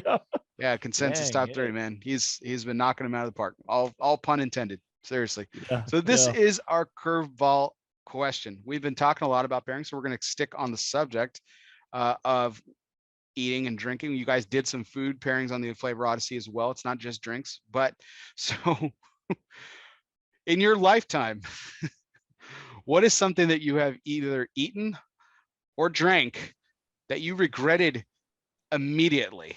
And I'm going to participate as well in this segment. So what is something you've eaten or drank that you have regretted immediately upon it touching your lips, or allowing it to get some mouthfeel, as Randy is, love to say? Mine's definitely mouthfeel driven. Go ahead. Okay, I'll start out. I myself have to force myself to be adventurous sometimes. I get into kind of a rut, but when I travel, Really? no hold. Oh yeah. I love what I love. It takes a lot to introduce something new, and then we'll see. But when I travel, totally different. I love trying local cuisine when I have the opportunity to travel, and I had the great opportunity to travel to northern Spain, where I stayed in a small village where cow lip was a delicacy. And immediately upon biting into a properly prepared cow lip, you feel it pull back like rubber bands from your teeth as you bite through it. It is the worst sensation. I wouldn't wish that on anybody. Biting into rubber bands. Oh man. Yeah. It's like it's layered and taut. So as you bite through it, you just feel it like pulling back in both directions. It's an awful sensation. So cow lip is even worse than the burning my lip on the Sambuca story. Holy Jesus. It's like you take a bite and it's trying to get out. Randy's just not allowed to go to Europe anymore. Sambuca in London, cow lip in Spain. It's just bad. It's just bad overall. Poor guy. Yeah, I had to think about this. I've been like Randy said, I've become much more adventurous. My wife brings that out in me with the food that we eat, and been lucky enough to travel and try some local stuff that just sounds terrible. Haggis, for an example, when I was in Scotland. Haggis is they take all kinds of innards of the sheep, they throw it in the stomach and they cook it. It's actually boil it. Yeah, it actually tastes pretty good. When I had it, I didn't. That's not my answer. But I've just been able to do some of that. We went to Southeast Asia for my wife's 40th birthday. And did some street food in Vietnam. Yeah, I remember that. And we ate these worms that my wife really wanted to eat. They were mashed up in like this patty it was basically like a pork patty with these worms mashed up in it. And it was fine. It wasn't terrible. I've had a bad mussel before, like when you get steamed mussels. And it's gross. I have not eaten them since, because you get a bad one. Like I could tell you, like I could taste it right now. And this was probably like 6 years ago that I had that. And I've had bad muscles. I've gone back to them, but I know exactly what you're talking about. Oh God. I just can't. I mean, I guess that would have to be my answer. There's I mean, as far as like drinks and stuff, I've had some bad cocktails here and there. But maybe Sambuca, that might be to go back, as that's just something that does not resonate with me. But I think once I took a bite of that mussel, and usually if it doesn't, they steam them. If it doesn't open, you don't eat it. This one was open, and I ate it, and it was just the second it got in there, it was like, oh, this is not going to end well. And it was a very it was a bad moment for me. And I know that's kind of cheating because it was spoiled, but I haven't really had too many things where it's, and I'm a big texture guy, like Randy, like you said, like if I had, I'll check cow lip. It's off the list. I think there's I do have one story from my father-in-law. My Dana's father has some property in Ireland, and we spent some time in Ireland, and there's a family that lives next door that kind of they have a farm, and their farm goes over onto their property. So we got to know them pretty well. And when we were coming to visit, they had a bottle of, they called it punchi. It's kind of like Irish moonshine. And they had a full bottle of it, and they brought it for my father-in-law because he's from the South and he loves that kind of stuff. And so they must have had a conversation about it or something. And it was this whole big event. They invited us down to the house, and we're in the house, and they present this bottle to my father-in-law, and poured him a glass and asked me if I would like to try some. And I said, oh, I'll try just a little bit. And they've got these tall shot glasses, and I shit you not, man, she filled that all the way up. There was you could get no more liquid in this thing. and in this situation, you're drinking it. It doesn't matter what it is. You're drinking the whole thing. Otherwise I don't want to offend anybody. And I took a sip and I thought, oh shit, this was like 99% alcohol proof, whatever. And I looked at Dana, and we had that, we're married, we know each other pretty well. I gave her that, you're going to have to help me with this look. And she took a sip, and it barely just touched her lips. She did not put a dent in this tiny little glass. Now, this was probably 2 ounces. She didn't put a dent in it. She's like, oh, that's good, and handed it back to me. And so I had, and I mean, you got to drink. And meanwhile, my father-in-law is just throwing it back. It's like, oh, this is great. And having, and he wouldn't help me with mine. And I knew I was going to regret it, but it was a kind of an event. They invited us into their home, and I'm not going to offend anybody. So I drank the whole thing. I knew I was going to regret it. And I vaguely remember walking back up the hill. And apparently I was just on my ass for the next 12 hours. Like I was just completely torn up. But that was that one got me. That was for sure. Well, mine is pretty similar. And I don't wish this on my worst enemy ever, but one of my friends who I went to college with loved always trying like the hard, like when he went in, he always went hard on everything. Like, I mean, this is the guy who loved like drinking Goldschlager out of the bottle and just, peppermint schnapps, and he created a margarita with peppermint schnapps, and he just loved like just hard, everything hard. Like, and it was always go hard, go big, or go home. And one of the things he wanted to drink during his bachelor party was absinthe. And none of us had experience with absinthe, including myself. And so we didn't do the whole sugar cube, which would have helped.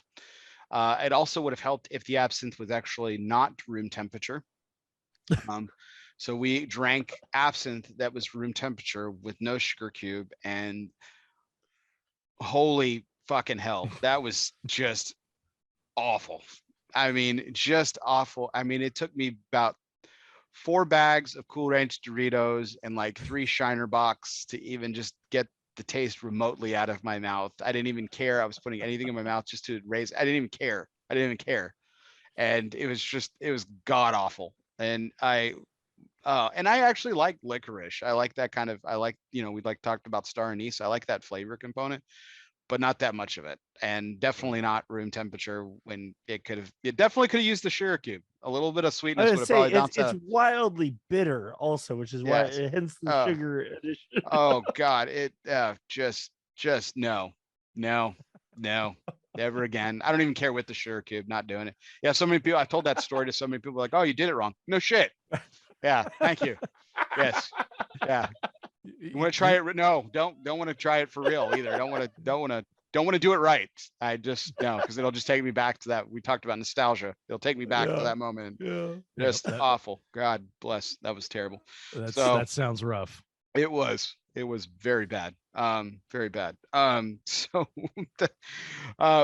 Well, gentlemen, thank you so much. Again, I can't thank you enough for this. This has been an absolute blast. I really appreciated everything, all the time that you guys have given me. What a great journey. What a great saga.